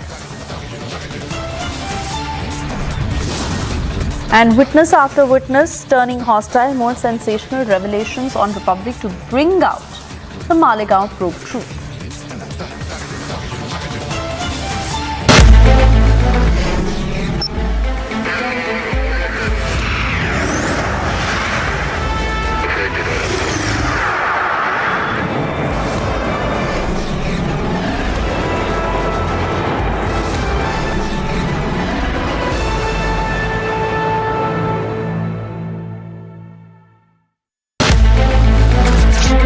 Junior world champion रहे हैं नीरज चोपड़ा। 2020 में best one पदक जीत लिया है भारत के thrower Neeraj Chopra ने।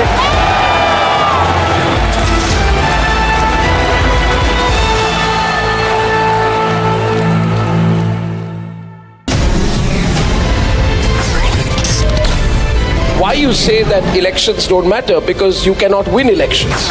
There is one of the fundamental fallacies of humanity is to think that electoral victories validate everything. I certainly don't intend to compare governments and individuals. Errors are errors, whether they are made by majority governments or not majority governments.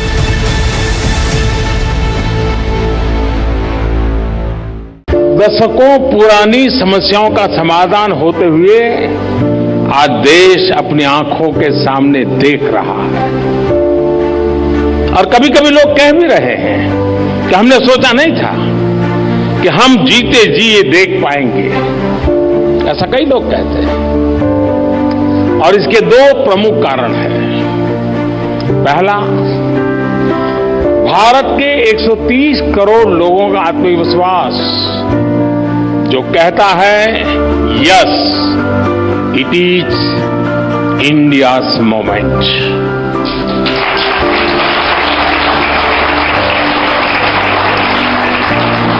और दूसरा,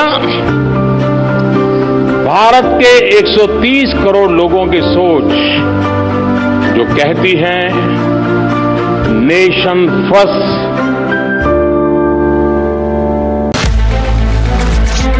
junior world champion रहे हैं Neeraj Chopra. T20 में best one पदक जीत लिया है भारत के thrower Neeraj Chopra ने।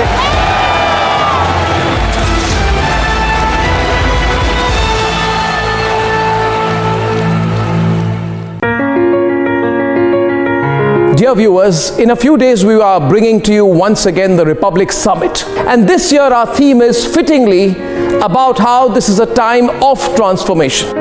Yes, this is a time of transformation for an India that is growing 4 times faster than the world average.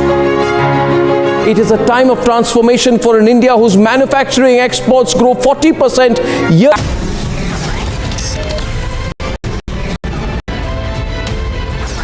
What do you see our country as in 2030 in diplomatic and political terms? I see more change between now and 2030 than I saw in the last 40 years.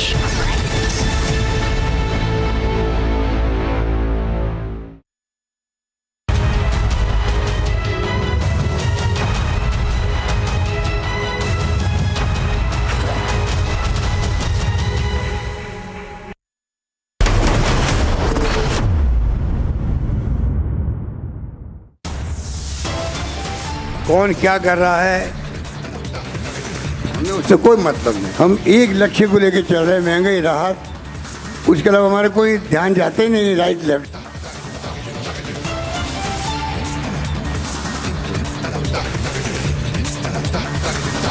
Day after Pilot's dharna against Gehlot government, Gehlot goes all out to counter Sachin Pilot.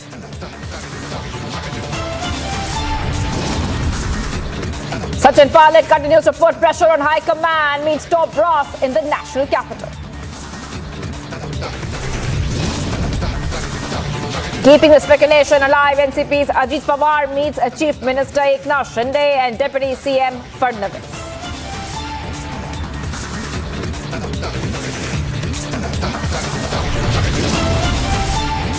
Top sources tell Republic a panicked MVA has raised the Ajit Pawar issue with NCP Chief Sharad Pawar. And witness after witness turned hostile, more sensational revelation on Republic to bring out the Maligaon probe truth. In less than 24 hours of announcing candidates, BJP firefights a growing dissent, series of meetings in Karnataka and in Delhi.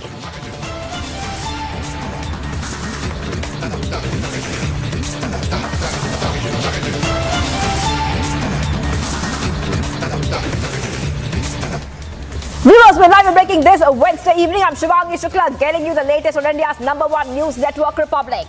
And as the Vadra Congress chaos continues, the Grand Old Party is now in huddle mode.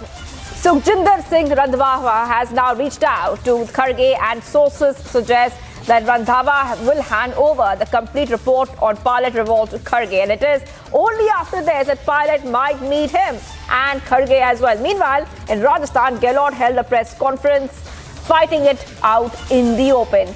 Here's what's been happening in all the reactions.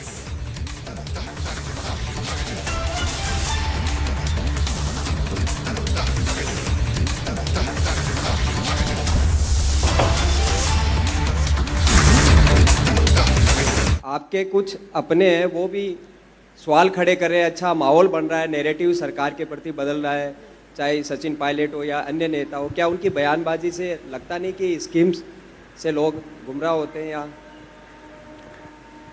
हमारा लक्ष्य वही महंगाई राहत। हम एक लक्ष्य को लेकर चल रहे हैं, महंगाई राहत। उसके अलावा हमारे कोई ध्यान जाते ही नहीं, राइट लेफ्ट जाते नहीं ध्यान, ना जाएगा। आपके कुछ अपने हैं वो भी सवाल खड़े कर रहे हैं, अच्छा माहौल बन रहा है, नैरेटिव सरकार के प्रति बदल रहा है, चाहे सचिन पायलट हो या अन्य नेता हो। क्या उनकी बयानबाजी से लगता नहीं कि स्कीम्स से लोग गुमराह होते हैं? या हमारा लक्ष्य वही महंगाई राहत, हम एक लक्ष्य को लेकर चल रहे हैं, महंगाई राहत। उसके अलावा हमारे कोई ध्यान जाते ही नहीं, राइट लेफ्ट जाते नहीं ध्यान, ना जाएगा। All right, let's go straight to Piyush. Shori is joining us live right now. Piyush, I'm coming to you. You're getting us top updates, and we can expect many developments coming in. Now, when questioned on Sachin Pilot, we saw how Gehlot completely avoided that question, didn't answer any question on Sachin Pilot. But we are seeing that there'll be more developments because we know the Vadra Congress is on huddle mode. What can we expect next, especially when it comes to the entire Sachin Pilot issue? Well, definitely, Shivangi,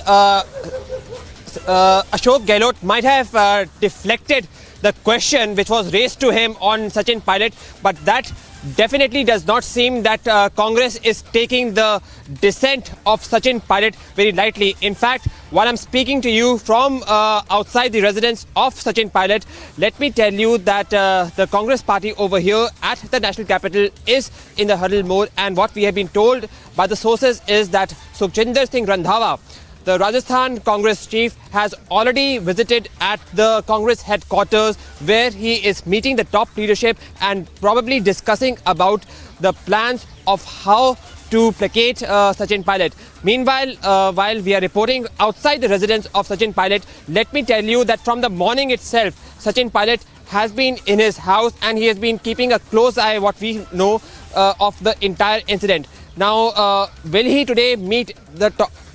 Will he meet the top leadership of the Congress party? I would just request my video journalist also to just show the visuals of Sachin Pilot's house over here at 5 Canning Lane so that you can just get to see the entire situation of what exactly is happening. Right now over here there is no hectic activity, but things can change any moment because it seems that Sachin Pilot may also be keeping a close eye of what really is happening as far as the meetings which may be happening between the leaders of Congress party, taking into consideration that the impending assembly elections of Rajasthan is on its way.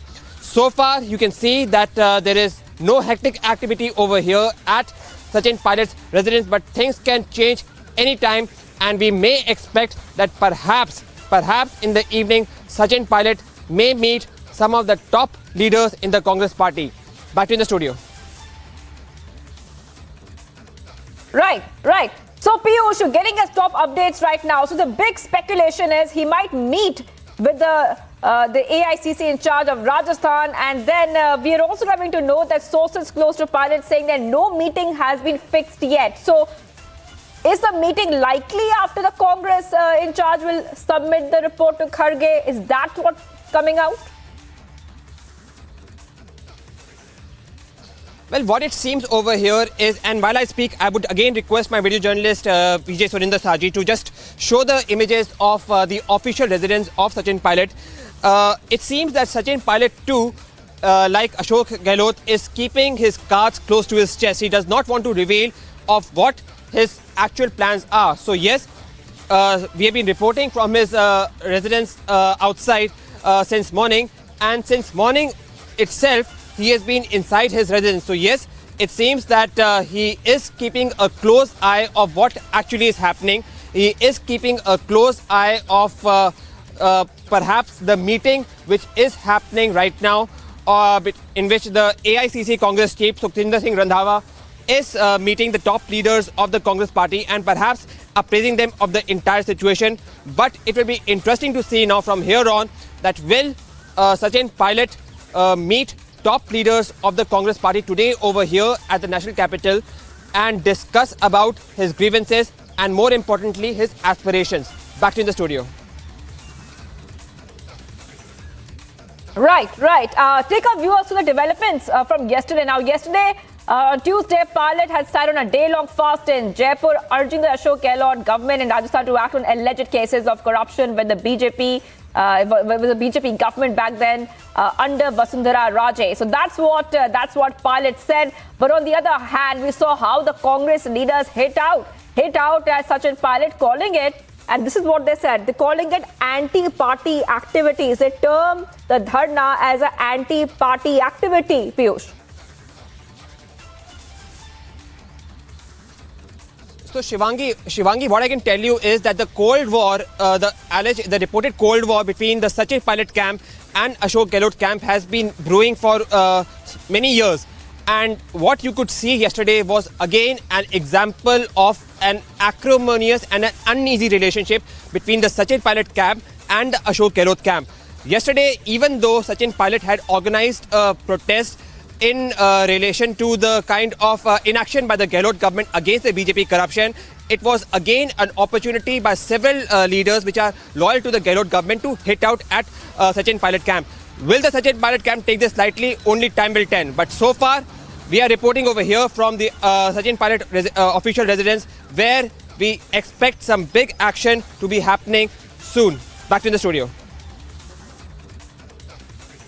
Right, Piyush, thank you so much for the details. So still waiting for more details to come out when it comes to the Sachin Pilot meet with the top brass of the Congress there. Piyush getting us top updates. Piyush, keep us ahead on this story. Kharge yet to meet Pilot in New Delhi. Let's move ahead, viewers. We're getting some more updates coming in. And this time, more updates coming in from battleground Karnataka. Amid the growing dissent over ticket allocation, BJP is on a firefighting mode. While Yediyurappa has said that Jagdish Shettar will most likely be given a ticket to contest elections, Jagdish Shettar himself is in the national capital meeting BJP president, viewers. Getting these back-to-back details coming in. And a short while back, we saw that the senior leader there, B.S. Yediyurappa, had indicated that Jagdish Shettar would get a ticket. Like, this is an indication coming in that he could get a ticket in the second list, which is due to come out soon. And right now, we're getting some more details coming in. The detail we've got right now is that Jagdish Shettar is right now in the national capital, and he is meeting the BJP president, viewers. And this is coming in amid the growing dissent over ticket allocation. The BJP right now being on firefighting mode. And when Yediyurappa has said that Jagdish Shettar will most likely be given a ticket to contest elections, Jagdish Shettar right now in the national capital. Those visuals coming in also of that development which has taken place. Jagdish Shettar is meeting the BJP chief JP Nadda, viewers. We're getting these back-to-back details coming here on India's #1 news network, Republic, viewers. So we're getting these details coming in. So right now, Jagdish Shettar at this point of time in the national capital. Let's go ahead and play out this reaction which had come in from B.S. Yediyurappa, where he indicated that Jagdish Shettar will get a ticket very likely in the second list. Out of 189 seats which has been announced yesterday, out of that 52 seats are new in that list. Overall, we are all happy about the announcement given by the central leadership. Except one or two, there is some grumbling is going on. And 101% we are going to form the government in Karnataka. Out of the list announced, I think minimum we are going to get 25 to 130 seats. I think before evening, tonight only, they are going to announce second list. All right, let's go straight to Harsha joining us live right now. Harsha, just take our viewers through what we can expect next, because we know that Shettar is in the national capital. He will be meeting, in fact, the BJP chief, JP Nadda. What is the top development coming out from there? Shivangi, as you rightly mentioned, that B.S. Yedurappa has already indicated towards that everything is all right in the party, and he has also indicated that Jagdish Shettar will get the party ticket from where he is exactly asking. And we heard the sound bite of B.S. Yedurappa as well. Now, Yedurappa is the biggest leader of Lingayat community, so as the Jagdish Shettar as well. He impacts the North Karnataka region and the Lingayat community and the Hubli seat as well. He was very angry with the party yesterday while addressing the media in Bangalore. He clearly stated that he is upset as party has asked him to step down, and so he threatened party also that if not given ticket, he will fight as an independent candidate. But this doesn't seem to be the situation now, as we saw Prahlad Joshi coming along with Jagdish Shettar. Let me give you the sense of the place I'm standing right now, Shivangi. It is the residence of JP Nadda, where exactly Prahlad Joshi, the Parliamentary Affairs Minister, along with Jagdish Shettar has reached. Now the meeting inside with JP Nadda of Jagdish Shettar is going on. Before this, at 4 o'clock, Jagdish Shettar reached the residence of Prahlad Joshi, and he was there for almost 1 hour. And after meeting Parliamentary Affairs Minister for almost 1 hour at his residence, now both of them have come to JP Nadda. So what exactly we are understanding by all the developing movements around Karnataka is that Jagdish Shettar might get a ticket from Hubli only because he is a he has won 6 times from that particular place. In 2018, won by the margin of 23,000. So right now BJP cannot afford to lose a candidate or a leader like Jagdish Shettar, who is a strong Lingayat leader, also impacts the North Karnataka region and also very popular in the Hubli region. So therefore what we think that in the upcoming list of BJP, we are expecting that Jagdish Shettar's name will be there, and party almost sends a statement that everything is right in the party. Shivangi, back to you. Right, Harshad. Also going across to Prajwal is joining us live as well. Prajwal, take our viewers through what can we expect next and what this really means politically, because it looks like some of the BJP MLAs, former MLAs as well, some of them are very miffed that they did not get a ticket. Looks like a strategy has been made out to placate some of them, including Jagdish Shettar. You know, now R. Shankar has already quit the party. He has resigned. Angara has also resigned, who is the sitting MLA. And now Lakshman Sawadhi is expected to give his resignation tomorrow. So a series of resignations which is already troubling the BJP. On top of that, Jagdish Shettar in New Delhi as well. But if anything to go by what Harsha has stated, that Jagdish Shettar had a meeting with Prahlad Joshi. Let's also not forget the fact that Prahlad Joshi also hails from the same region. And both Jagdish Shettar and Prahlad Joshi, apart from being political, being in the same party and being politicians, they are the best of friends as well. And therefore, maybe Jagdish Shettar has also gone ahead and spoken to Union Minister Prahlad Joshi too, because initially it was stated that Prahlad Joshi would go ahead and bat for Jagdish Shettar along with B.S. Yedurappa, but seems like it has not been the case. So finally, Prahlad Joshi also seems to have briefed Jagdish Shettar out there in the national capital. But now, Shivangi, we are also looking at 6 other MLAs who might also go ahead and tender resignation in the form of Anil Belke and also the Ramdurga MLA too. So these are some massive developments which we are seeing, and the BJP is also waiting at it. At this point of time, Chief Minister Baswaraj Bommai has hopped off to Dharmasthala seeking divine intervention too. But will that work or not? That is something which has to be seen at this point of time. Even as the BJP is trying to balance out the caste equations too, to make sure that all the warring factions within the parties remain intact and will stick together with whatever the High Command says. All right. Prajwal, thank you so much for getting us all the details. Prajwal and Harsha both getting us top details right now. So Jagdish Shettar right now in the national capital meeting BJP President JP Nadda. He has come here. He is adamant in contesting the polls, and B.S. Yedurappa indicating that he might get a ticket in the second list. Let's move ahead, viewers, to what else has been happening in the national capital. The Bihar CM Nitish Kumar is in the national capital. He is holding meetings with the opposition leaders, likely seeking a bigger alliance ahead of the 2024 Lok Sabha elections. Here are the details and developments.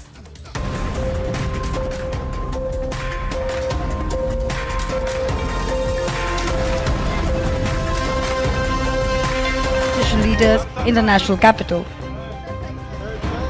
Nitish, accompanied with Tejasvi Yadav, met Rahul Gandhi, Mallikarjun Kharge at Kharge's residence. This comes the day after Nitish met RJD Supremo Lalu Prasad Yadav. With this meeting, the Grand Alliance is looking for a bigger alliance ahead of 2024 elections. हम सभी ने मिलकर तय किया कि सभी पार्टियों को एकजुट करना और एक होकर आगे जो चुनाव आएंगे उस चुनाव में एकजुट दिखाकर लड़ना. Congress in the past has expressed ambitions of leading an alliance in 2024. However, it struggles to find reliable allies. Bureau Report, Republic TV.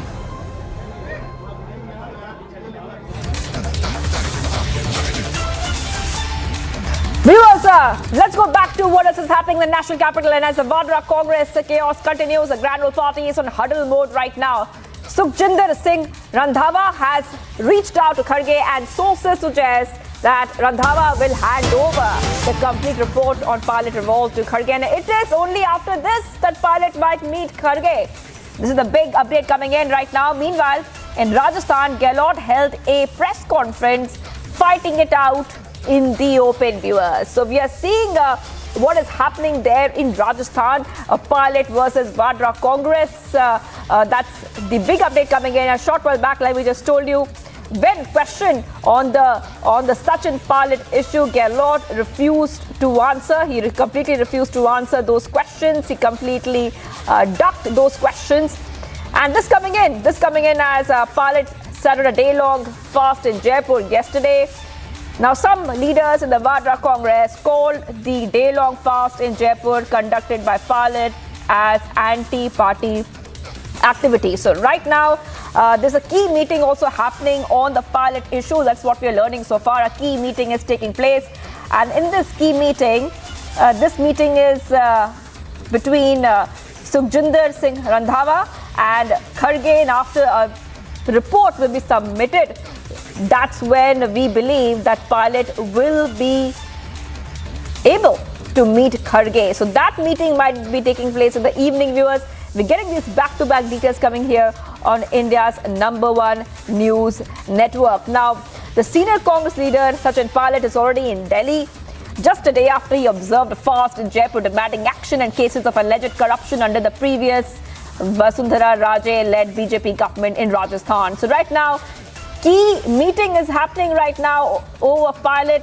Some reactions also coming in. Let's play them out.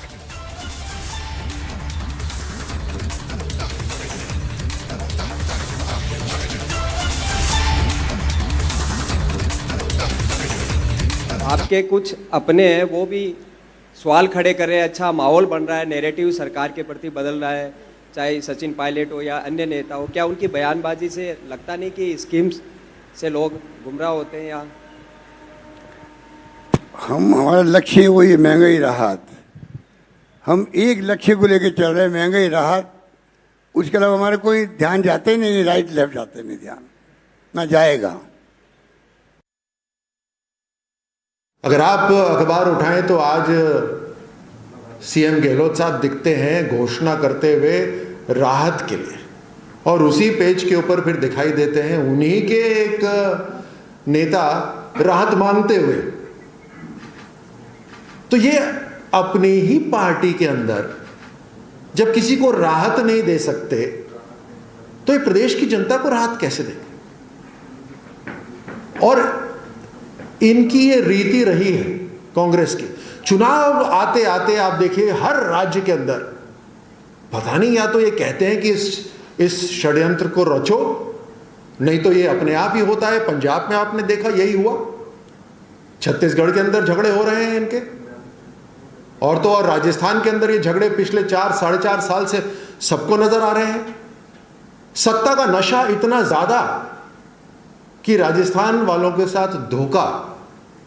Rajasthan ने कांग्रेस को अवसर दिया सेवा करने का, लेकिन 4 साल से लगातार सत्ता की लड़ाई ही चल रही है.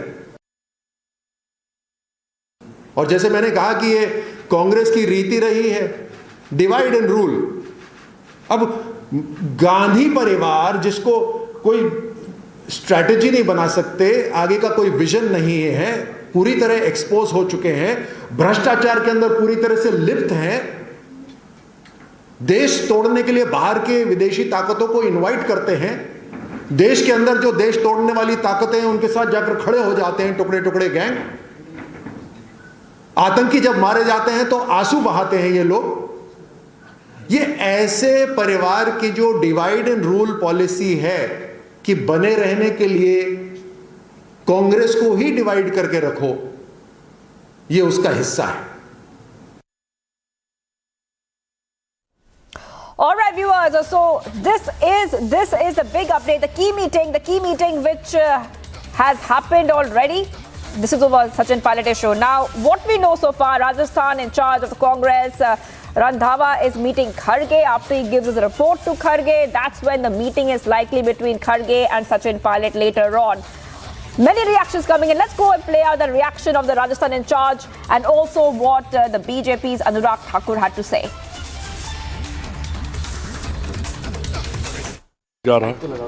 बिल्कुल ऐसा बात नहीं है और पंजाब जैसा बनने भी नहीं दूंगा और ना ही वहाँ के लीडर पंजाब जैसी कोई बात कर रहे हैं और हम जल्दी। आपने लेटर निकाला था कि अनुशासनहीनता होगी अगर तो उसके बाद करेंगे कोई बात नहीं।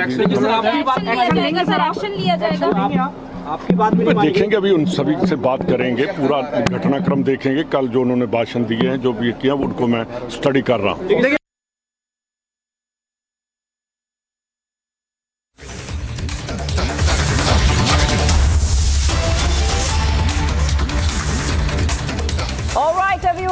Union Minister hits out, and Anurag Thakur is saying that corruption is at an all-time high. We've got a reaction from Anurag Thakur. Let's play out the reaction of Anurag Thakur on what we are seeing unfolding in Rajasthan.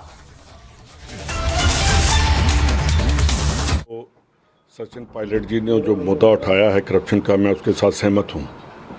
उठाने का तरीका गलत है। राजस्थान में जब विधानसभा का session चल रहा था, उस टाइम हाउस में गवर्नर एड्रेस पर इनको बोलना चाहिए था कि जी क्या केसेस जो हैं उनका आप क्या कर रहे हैं।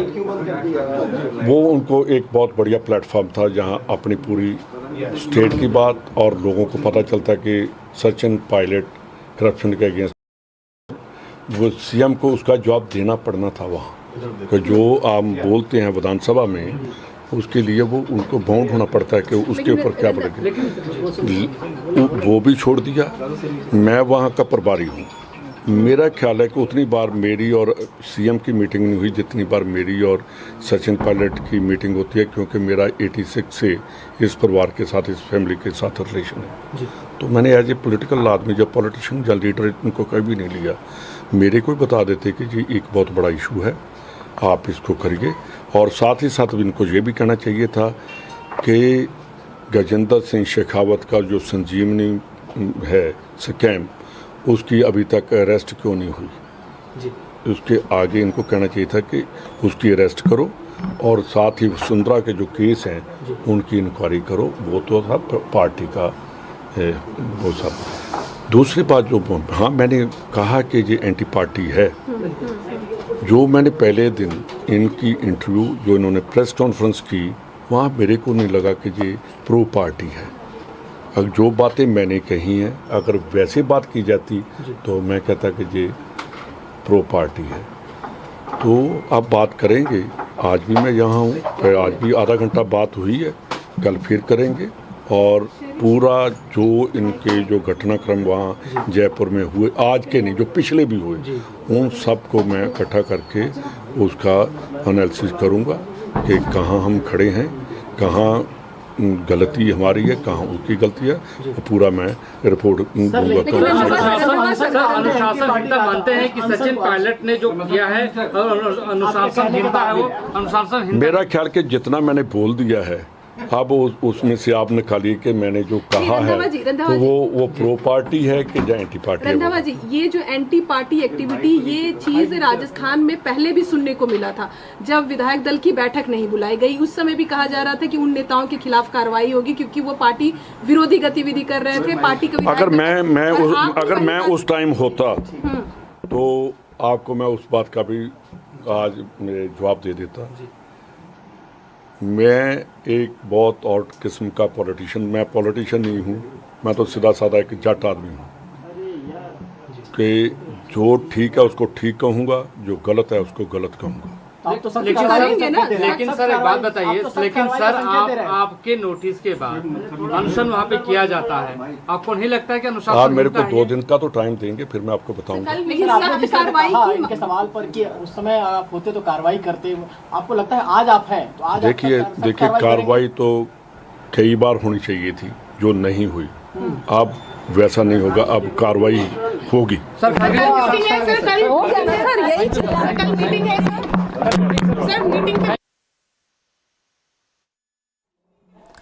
All right, we just saw that soundbite coming in. That's a briefing there by the Congress in charge of Rajasthan, where he has spoken out right over there. And soon we can expect next that there should be a meeting which could be held at the residence of Mallikarjun Kharge tomorrow morning over the issue of Sachin Pilot.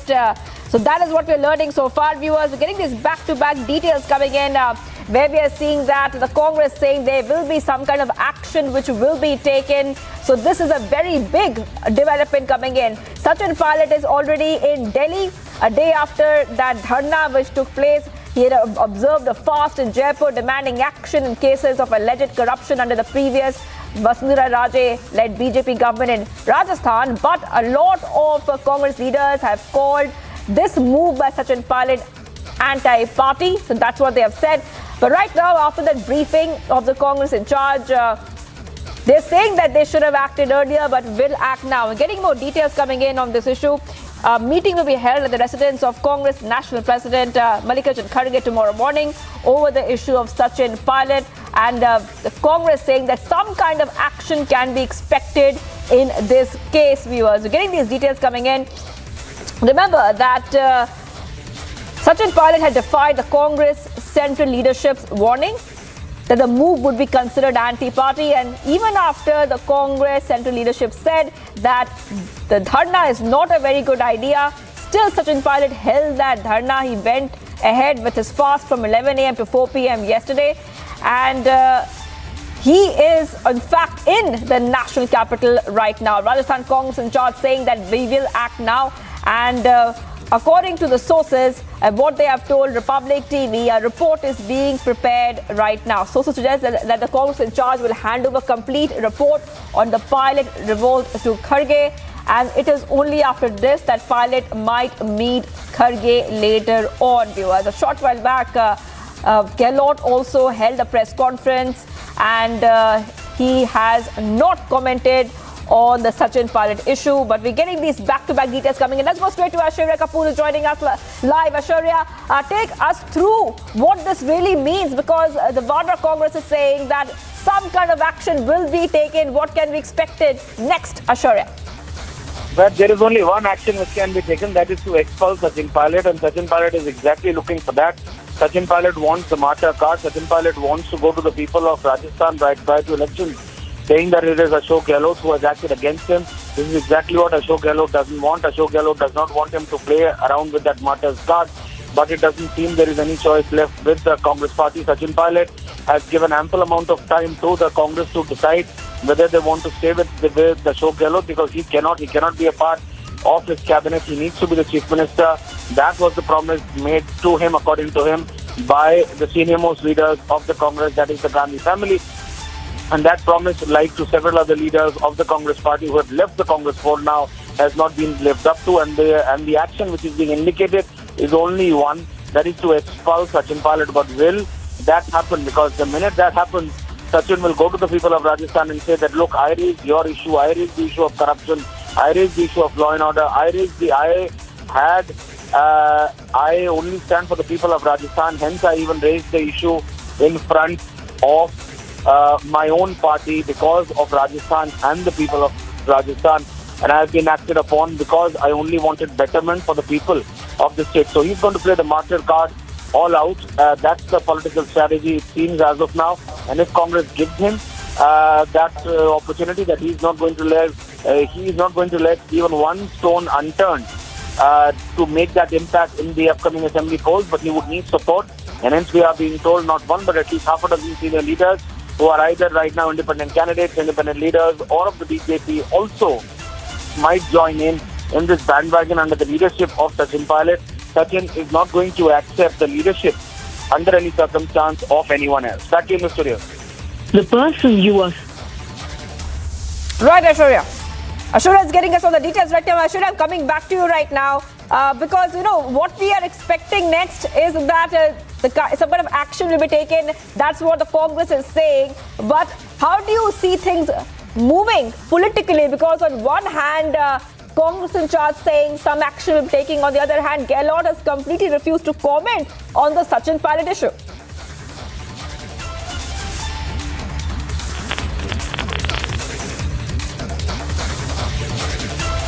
All right, getting these back-to-back details coming in where we are seeing that the Congress is saying that some kind of action will be taken. We should have acted earlier, will act now. That's what the Congress in charge has said. Viewers, getting these back-to-back details coming in. Remember that there was a lot of speculation that Sachin Pilot is due to meet senior leaders of the Congress. All right, let's go straight to Niranjan, who's joining us live from our Mumbai newsroom. Niranjan, this is a very massive statement from the Congress. Congress saying there will be action because Congress was not happy with the kind of activities which were held by Sachin Pilot, where he held a dharna and a fast yesterday. Niranjan. Well, I think there's been no clearer sort of a comment coming in from the Congress party than now. They're saying that they should have acted earlier, which means the Congress party has drawn the line, saying that this time around they will act on Sachin Pilot. A specific question was asked, a specific answer given by the Congress party saying that they should have acted earlier on Sachin Pilot.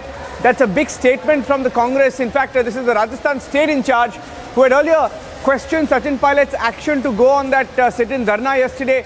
Randhawa is also the same Congress leader who said that in the last 4 to 5 years, Sachin Pilot has never come to him with any specific issue or a complaint, and that it's wrong for him to do that, saying that they should discuss within public, within the party forum, than go to the media, than protest in public. And now that he says, and this is the Rajasthan Congress in charge, saying that they should have acted against Pilot a long time ago, and that should have happened a long time ago. I think that is a big message going out from the Congress party that this time around, perhaps there could be action taken on Sachin Pilot. Sachin Pilot is in Delhi. He hasn't met any Vadra Congress leader yet. Unsure as of this minute whether he will meet anybody, especially after this statement. Not sure whether after this there is going back for Sachin Pilot, because it's clearly the leadership of the Vadra Congress telling him that they should have acted earlier, because Randhawa is obviously not speaking alone. He has the blessings of Kharge, who is the chief of the Congress party. So if the Congress chief or someone who's blessed by the Congress chief is saying they should have acted against Sachin Pilot earlier, perhaps it's a break point for Sachin Pilot. Will this be the break point? I think that's our focus right now. More and more breaking news updates coming in. In fact, I'm getting in breaking news updates now. Aishwarya getting us some news now that the Congress top brass has snubbed Sachin Pilot. I repeat, that's the breaking news coming in, that the Congress top brass has snubbed Sachin Pilot, and he's been waiting in New Delhi for a meeting. And let's break that, please. Let's break that on our screens as well. They've snubbed Sachin Pilot, saying a clear no to even a small meeting, saying they will not meet Sachin Pilot this time. And Kharge and the Vadra Gandhis, both of them are refusing to meet Sachin Pilot. It's a clear snub to him. We are hearing that Sachin Pilot is waiting in Delhi. Big breaking news now coming in. Sachin Pilot snubbed by the Vadra Congress, attacked openly by the Vadra Congress, which has just said that they should have acted against Sachin Pilot a long time ago. Aishwarya is on the phone line. Aishwarya is getting all the details. Aishwarya, is it confirmed now that they've snubbed him? Has he been snubbed? Officially also they've been snubbed. They're saying they should have acted earlier. Aishwarya.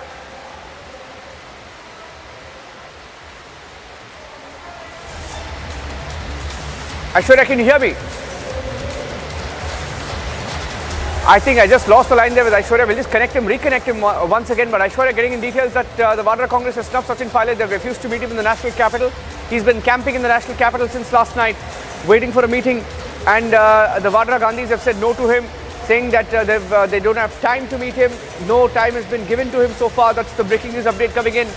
He's been there since last night, but there is nobody to meet Sachin Pilot now. Is that the biggest snub? The biggest snub so far to Sachin Pilot by the Vadra Gandhis.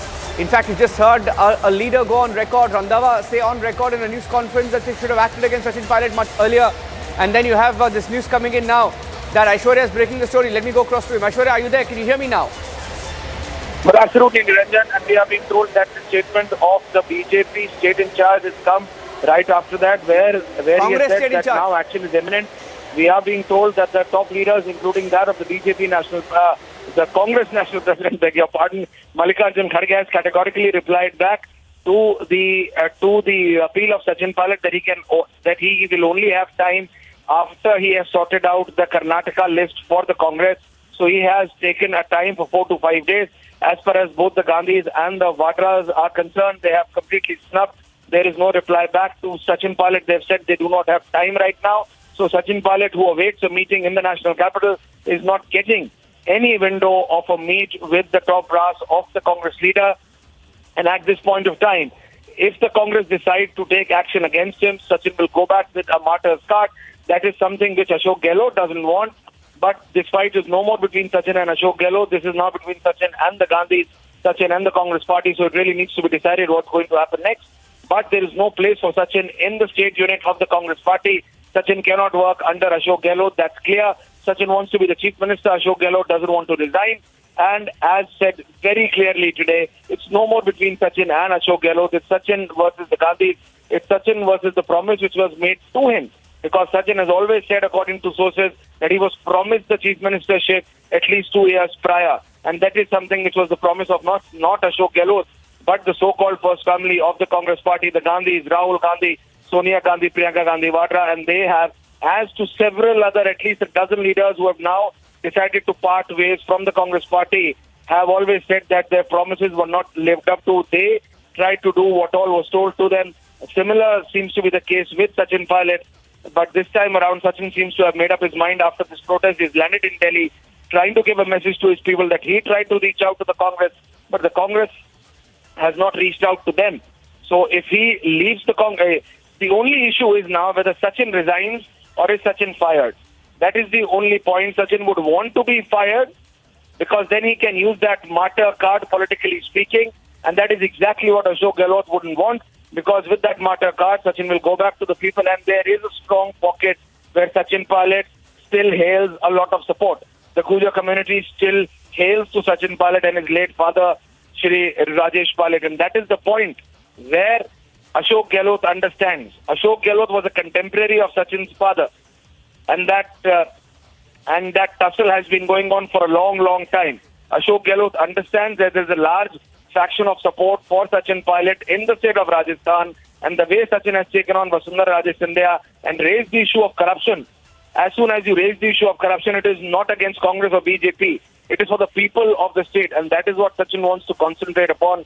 But how soon that will happen? Will the Congress fire him today? Will the Congress expel him today? Or will Sachin now decide to resign himself? It seems to be the only point. But one thing is for sure, there is no place for Sachin anymore in the state unit of Congress as far as Ashok Gehlot remains the chief minister. Well, absolutely. I think it's the end of the road. You've had that soundbite on record right now. Let's play that soundbite. The Congress party, perhaps for the first time, Aishwarya has said they should have taken action against him a long time back. Aishwarya, are you there? I think he's cut the line there. We'll get back Aishwarya, but this is a big comment coming in. Big comment. They're saying that they should have acted against him much earlier. Let's listen into that soundbite. Here's what he said. Here's what the Congress party said. They're saying that they should have acted against Pilot earlier. Pilot ji ने जो मुद्दा उठाया है corruption का, मैं उसके साथ सहमत हूँ। उठाने का तरीका गलत है। राजस्थान में जब विधानसभा का सेशन चल रहा था, उस टाइम हाउस में गवर्नर एड्रेस पर इनको बोलना चाहिए था कि जी क्या केसेस जो हैं उनका आप क्या कर रहे हैं। वो उनको एक बहुत बढ़िया प्लेटफॉर्म था जहां अपनी पूरी स्टेट की बात और लोगों को पता चलता कि सचिन पायलट करप्शन के अगेंस्ट बात कर रहे हैं और वो सीएम को उसका जवाब देना पड़ना था वहाँ, कि जो आप बोलते हैं विधानसभा में उसके लिए वो उनको बाउंड होना पड़ता है कि उसके ऊपर क्या पड़ेगा। वो भी छोड़ दिया। मैं वहाँ का प्रभारी हूँ। मेरा ख्याल है कि उतनी बार मेरी और सीएम की मीटिंग नहीं हुई जितनी बार मेरी और सचिन पायलट की मीटिंग होती है, क्योंकि मेरा 86 से इस परिवार के साथ, इस फैमिली के साथ रिलेशन है। तो मैंने एज ए पोलिटिकल आदमी, जब पॉलिटिशियन या लीडर, इनको कभी नहीं लिया। मेरे को बता देते कि जी एक बहुत बड़ा इशू है, आप इसको करिए। और साथ ही साथ इनको ये भी कहना चाहिए था कि गजेंद्र सिंह शेखावत का जो संजीवनी है स्कैम, उसकी अभी तक अरेस्ट क्यों नहीं हुई। उसके आगे इनको कहना चाहिए था कि उसकी अरेस्ट करो, और साथ ही वसुंधरा के जो केस हैं उनकी इंक्वायरी करो। वो तो था पार्टी का है वो सब। दूसरी बात जो, हाँ मैंने कहा कि ये एंटी पार्टी है। जो मैंने पहले दिन इनकी इंटरव्यू जो इन्होंने प्रेस कॉन्फ्रेंस की, वहाँ मेरे को नहीं लगा कि ये प्रो पार्टी है। अगर जो बातें मैंने कही हैं, अगर वैसे बात की जाती तो मैं कहता कि ये प्रो पार्टी है। तो अब बात करेंगे। आज भी मैं यहाँ हूँ, आज भी आधा घंटा बात हुई है, कल फिर करेंगे। और पूरा जो इनके जो घटनाक्रम वहाँ जयपुर में हुए, आज के नहीं जो पिछले भी हुए, उन सब को मैं इकट्ठा करके उसका एनालिसिस करूँगा कि कहाँ हम खड़े हैं, कहाँ गलती हमारी है, कहाँ उनकी गलती है, और पूरा मैं रिपोर्ट दूंगा। अनुशासनहीनता मानते हैं कि सचिन पायलट ने जो किया है अनुशासनहीनता है, वो अनुशासन। मेरा ख्याल के जितना मैंने बोल दिया है, अब उसमें से आप निकालिए कि मैंने जो कहा है तो वो प्रो पार्टी है कि या एंटी पार्टी है।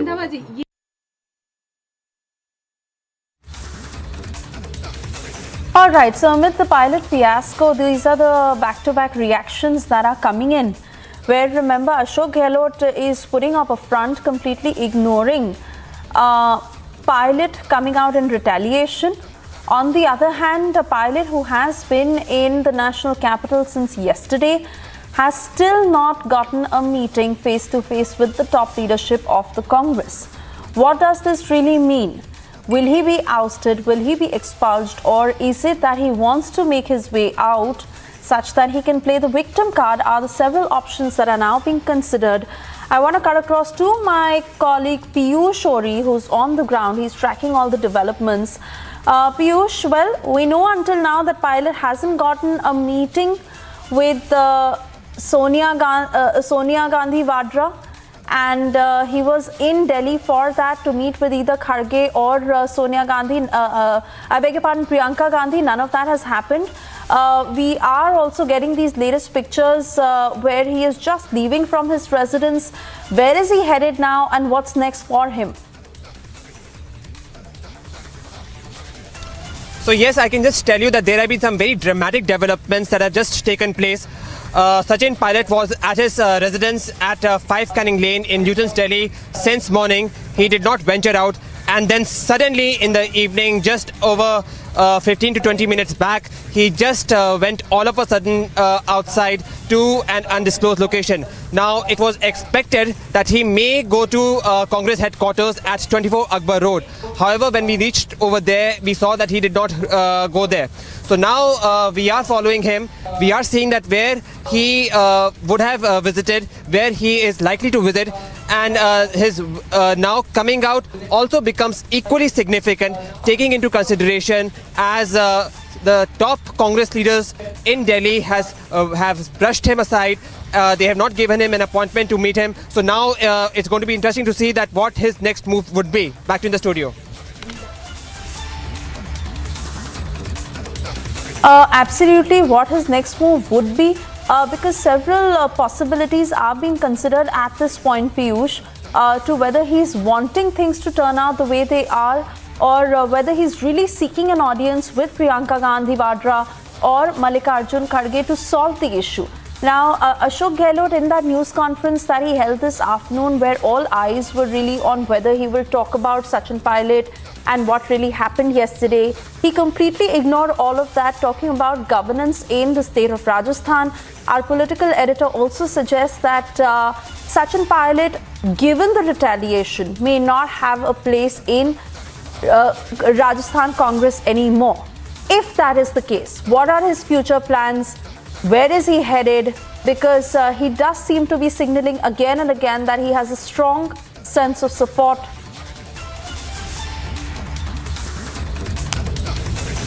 You know what? It's very interesting what you have raised over here. And let me just tell you that despite a stern warning that was issued by the top Congress leaders over his silent protest which he had conducted yesterday, Sachin Pilot still went ahead and tweeted about the success of his protest. So yes, this was a kind of a rebellion which he had plotted against, one would say, against his party and most likely against the Congress leadership. Now, it would be interesting to see that where exactly the next step of Sachin Pilot would be, especially taking into consideration that the top Congress leaders have not taken very kindly of what he has done, and also Ashok Gehlot, as a kind of seasoned politician what he is, has also brushed Sachin Pilot aside. Now it would be interesting to see that where exactly Sachin Pilot would be going and what his next move is. He was there in his house since early morning. He has just stepped out of his house. Where he has gone, we are tracking him.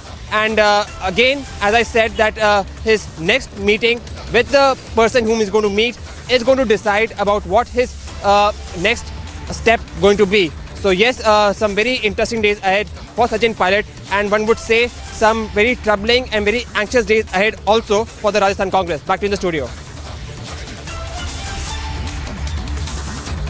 But one thing is very clear, Piyush, that the timing of Sachin Pilot holding that dharna is also being questioned, and it is seeming like a very deliberate move on the part of Sachin Pilot.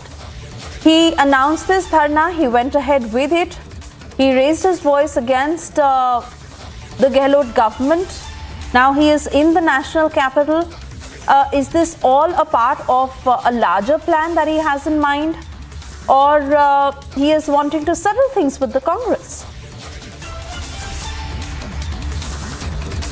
Well, you know what? Openly, it was a dissent, it was a protest against the inaction of Gehlot government, against the corruption of Rajasthan BJP. However, one would say that this was also a kind of show of strength which Sachin Pilot wanted to project to Ashok Gehlot, who for long, one would say, has not given Sachin Pilot his due, and that's what at least the loyalists of Sachin likely would like to believe. So this was a kind of show of strength which Sachin Pilot wanted to show his sense of supporters. Now, has he succeeded in it? At least the loyalists who are there of Sachin Pilot are saying so. But again, after that, there were a large number of Congress leaders who had expressed their displeasure over this protest, and Sachin Pilot, following that, came to the national capital where it was expected that he would meet top leadership of the Congress party. That so far has not happened. It may happen in the evening. We do not know about it. But one can tell you one thing very surely. And which is why you're tracking every movement of Sachin Pilot very, very closely, Piyush. In fact, Niranjan is also joining us from the Mumbai newsroom because Niranjan, with the way things are going, one thing is clear, that he may not have a place in the Rajasthan Congress anymore. And did he really want things to pan out this way? Or is he really trying to settle terms once again with the top leadership? Where is he headed? What is he doing? We are tracking every movement, but what's your sense on it? Well, Suresh, it's clear that, yesterday when he came out and he did that sit-in, one thing was clear, that he was breaking party ranks, because just hours before he did that sit-in, the Vadra Congress told him, and those working directly under Kharge told him, that he was breaking party ranks, he was going against the party line, and the party forum should be used and not the public or the media to settle any internal issues or disputes. And the fact that he went out and he did a sit-in, and at that sit-in he had such a large support, is exactly what Sachin Pilot did many, many years ago. In fact, even a few years back, when the exact same episode played out, Sachin Pilot broke ranks, had support, took a few MLAs with him, and the party was not happy. And when he came back, and I think that back then the understanding was that such an episode will not be repeated. He will not break ranks again. The fact that he went again and did that yesterday, despite the party sort of subtly telling him that this is not the right time or the right way to do it, and the fact that they also told him that in the last 5 years they contradicted Sachin Pilot, in fact saying that for the last 5 years he didn't really come forward and complain about anything like this in the past about Ashok Gehlot, and they found it unusual that he was raising it at this point. And today he's in Delhi, and while he's in Delhi he has not met anybody from the Congress party. Instead, the Congress party has said on record a few minutes back that they should have acted against Sachin Pilot a long time ago. Action should have been taken a long time ago, which means the Congress party is in no mood to talk to Sachin Pilot. They are in no mood ahead of elections to go through this division and a divided house in Rajasthan. They don't want to tackle this issue again. It appears this time around, and interestingly, you saw Sachin Pilot leave his house after that news conference. So you had in a news conference the Congress party say that he's crossed the line this time, and that they will act against him, or they should have acted against him earlier. And now, him leaving immediately after that, he has not met anybody from the party. We are told that the Congress party, he's got no time from either Kharge or the Vadra Gandhis, namely Priyanka Vadra and Rahul Gandhi. They have not given him any time. Neither has Kharge given any time. And in such a situation, it appears that he's in no mood to meet them either. Interesting to see whose house he's going to visit now. And I think our focus will be on that. Handing it back to you, tracking the story closely. Yes. Point really is, Niranjan, whether the Congress can afford Pilot not being a part of the party anymore. And if that really turns out, does Pilot have a plan B in place? We're tracking every movement of his. Thank you, Niranjan, for joining us. We slip into a very short commercial break. Also, a quick check of the big stories we're tracking for you this evening. Top sources tell Republic that a panicked Maha Vikas Aghadi has raised Ajit Pawar issue with NCP chief Sharad Pawar. Witness after witness turning hostile, more sensational revelations on Republic to bring out the Malegaon probe truth.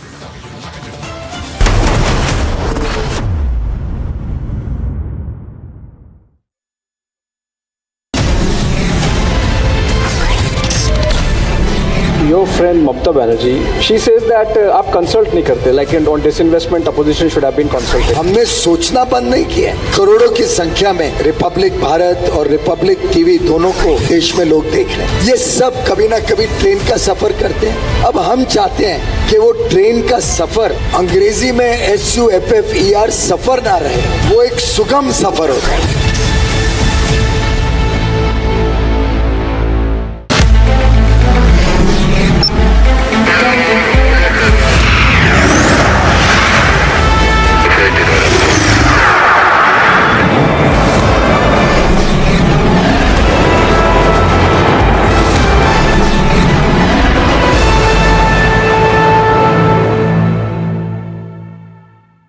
दशकों पुरानी समस्याओं का समाधान होते हुए आज देश अपनी आंखों के सामने देख रहा है। और कभी कभी लोग कह भी रहे हैं कि हमने सोचा नहीं था कि हम जीते जी ये देख पाएंगे। ऐसा कई लोग कहते हैं और इसके दो प्रमुख कारण हैं। पहला, भारत के 130 करोड़ लोगों का आत्मविश्वास जो कहता है yes, it is India's moment.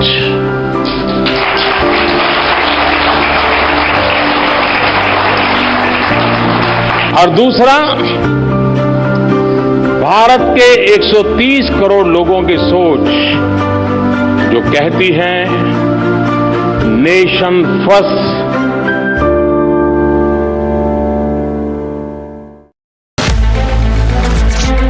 Junior world champion रहे हैं Neeraj Chopra.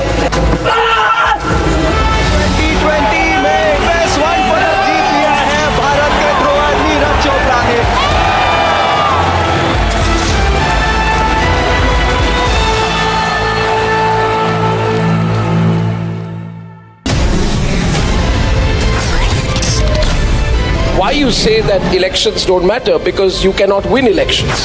There is one of the fundamental fallacies of humanity is to think that electoral victories validate everything. I certainly don't intend to compare governments and individuals. Errors are errors, whether they are made by majority governments or not majority governments.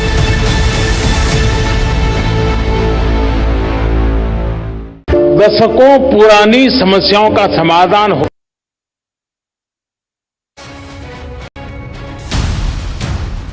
In the Assembly of Uttar Pradesh, Yogi Adityanath promised the people of state that mafia will be turned into dust.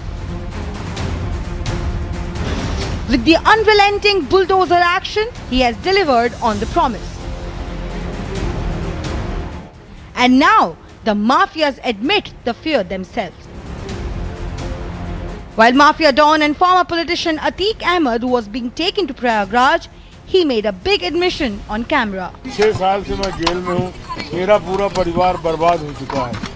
सरकार ने कहा मट्टी में मिला देंगे, तो मट्टी में तो मिल गए, अब मट्टी में मिलने के बाद रगड़े जा रहे हैं। मट्टी में तो मिल गए हैं।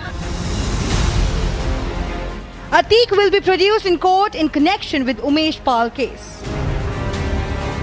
Bureau Report, Republic TV.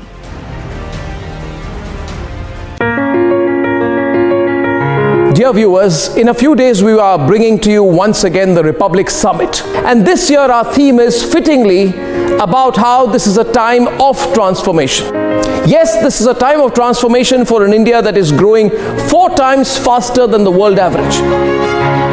It is a time of transformation for an India whose manufacturing exports grow 40% year on year on the back of COVID, while China witnesses a major loss. This is a time of transformation, of opportunity for India that has let go of the dollar hangover, and the rupee is closer to being accepted as international currency. And nearly 60% of all digital payments are already UPI based. Isn't this the very moment to come together and think of how we can make the transformation even quicker? So please join me and join all of us at Republic TV as we bring to you the Republic Summit this year on the theme of a time of transformation. See you there.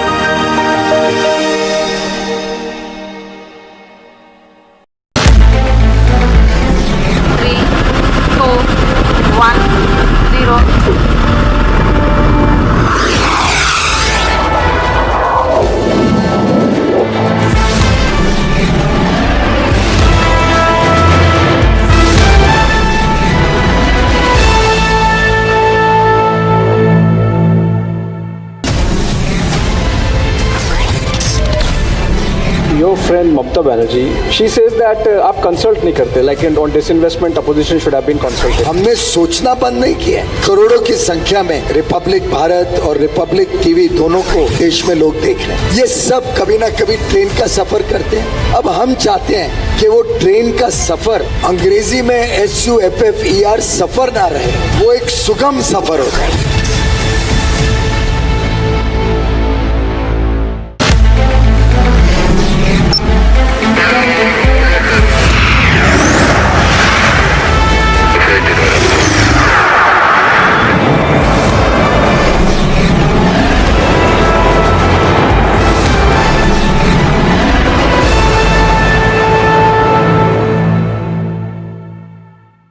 दशकों पुरानी समस्याओं का समाधान होते हुए आज देश अपनी आंखों के सामने देख रहा है।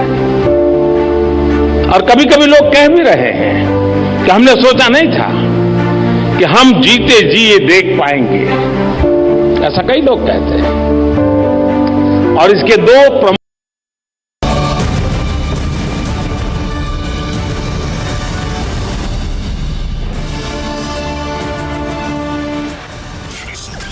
कौन क्या कर रहा है हमें उससे कोई मतलब नहीं। हम एक लक्ष्य को लेकर चल रहे हैं, महंगाई राहत, उसके अलावा हमारे कोई ध्यान जाते ही नहीं right left. Day after Pilot's dharna against Gehlot government, Chief Minister Gehlot goes all out to counter Sachin Pilot. Vadra Congress snaps Sachin. In New Delhi, Gandhis and Kharge refused to meet Pilot.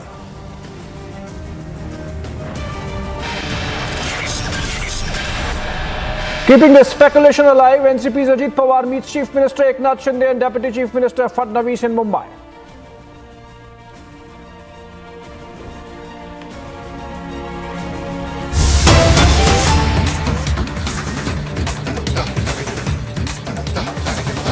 And will come to the conclusion.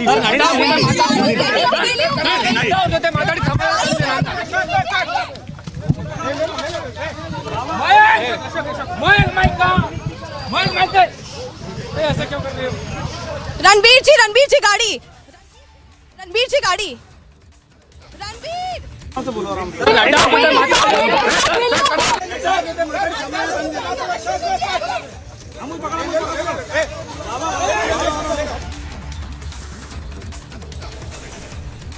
Alright, these are pictures we are getting of Jagdish Shettar, the former Karnataka Chief Minister and a BJP leader who has been denied ticket, but then now he says that he would contest at any cost. He was in fact closeted in a long meeting with the BJP chief JP Nadda.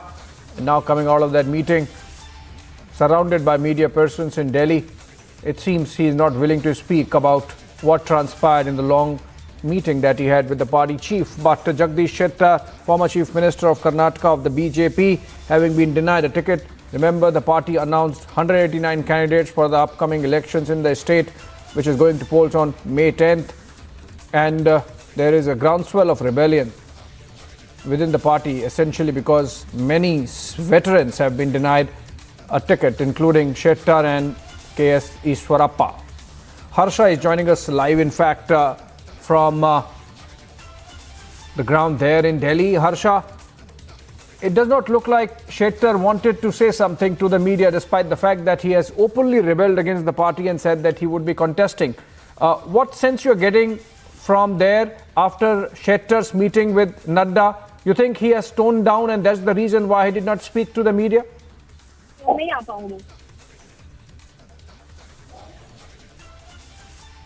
Harsha?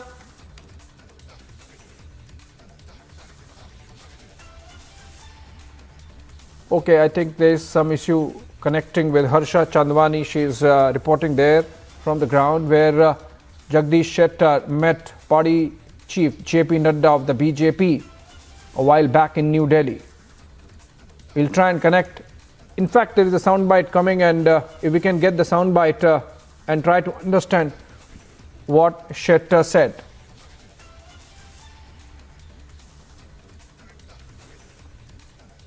All right, we'll try and get that soundbite going for you viewers, but this is important because post the announcement of candidates for 189 constituencies in Karnataka, the BJP is facing a veritable rebellion from many of their leaders who have been denied tickets, including veterans. Remember, while announcing the seats, the party emphasizes the fact that out of 189, 52 are newcomers, and that's the reason why this rebellion happening, because those new 52 candidates have taken over constituencies where these veterans, many of these veterans were there, including Shettar and Ishwarappa.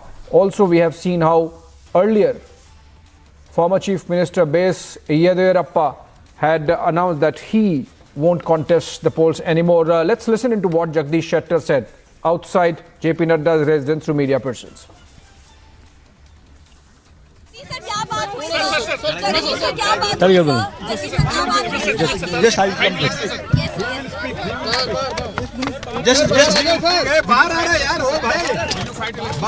I will come in. Wait for me.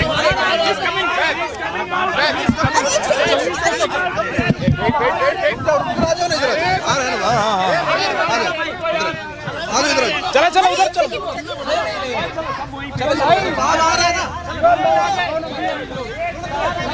Sir ticket क्या confirm हुआ वो तो चलो रे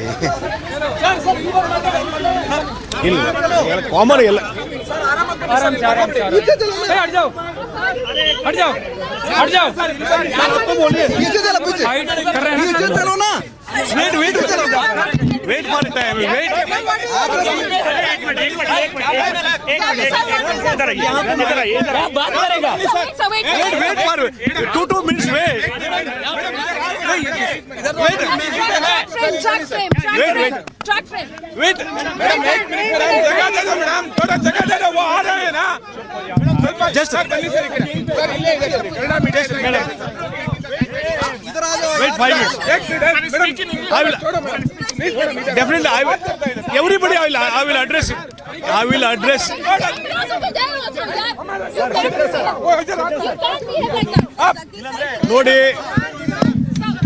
ನೋಡಿ national president ಅವರಿಗೆ national ನಮ್ಮ ರಾಷ್ಟ್ರೀಯ ಅಧ್ಯಕ್ಷರಿಗೆ राष्ट्रीय I met please silent राष्ट्रीय अध्यक्षರಂತ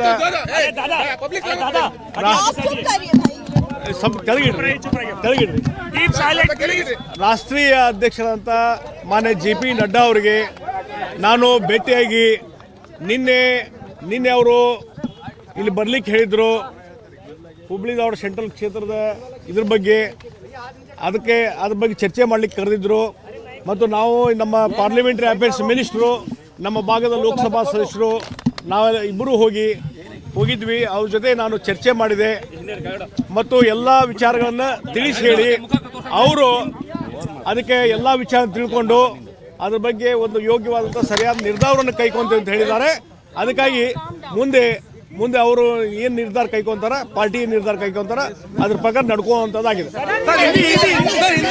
ಈಗ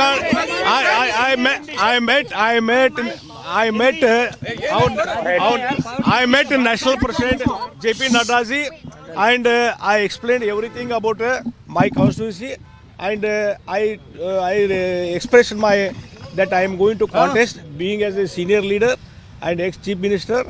I expressed my view that I am going to contest election and last 6 consecutive election I got elected.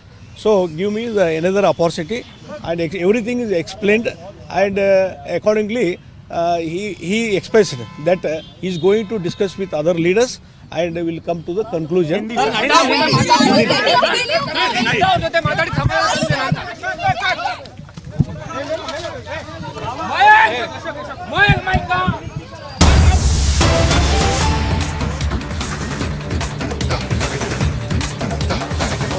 From the crisis in the BJP over the Karnataka elections and the candidates, first list for which was announced yesterday, to Malegaon case. Back in focus, the case in which Sadhvi Pragya Thakur, BJP MP, is one of the accused. And this is back in focus as NIA court has dropped another witness in the case, calling it an irrelevant witness.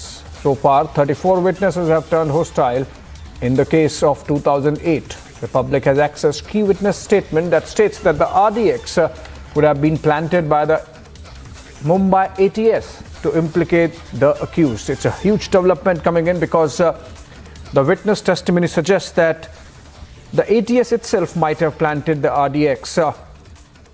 And we have seen some Pakistan connection also emerging. I'm told Alisha joins us live from Mumbai newsroom. Alisha, over to you. Explain to the viewers the significance of this development. 34 witnesses already turned hostile, and this particular witness saying that the ATS could have planted the RDX. The court not taking this testimony seriously and hence calling the witness irrelevant. How does this affect the case and the accused? Well, Abhishek, yes, it's a 34 witness which has turned hostile before the special NI court when they appeared before the court for the deposition. But moreover, today, if we talk about one witness who was present in the court, he was present in the court, and the prosecution has dropped the said witness, saying that it's a very irrelevant, that statement that was recorded back then by the ATS, who was the investigating agency. But moreover, we have access to statements, so it's a very key witness statement that we have access. And if I read out some of an important point from the same documents that we have access, which the witness has stated that the recovery what the recovery during that has been made by the ATS itself has become very suspect on the ground, that the ATS Mumbai may have planned the RDX traces to implicate the accused Sudhakar Chaturvedi and the other accused person in the case. So this has been the statement that has been given to NI in the charge that has been mentioned. Moreover, the same witness was produced before the court, and he maintained that the statement that he has given to National Investigation Agency, he stand by his statement, because now it's a very big allegation and the claim that has been made by the witness, clearly stating that there are RDS traces, and the evidence that has come forward clearly stated that it has been implicated. It may be that ATS has planted the same RDS traces in the house and the resident of the accused, one of the accused, that is accused number 11, Sudhakar Chaturvedi, and also other accused person in the case.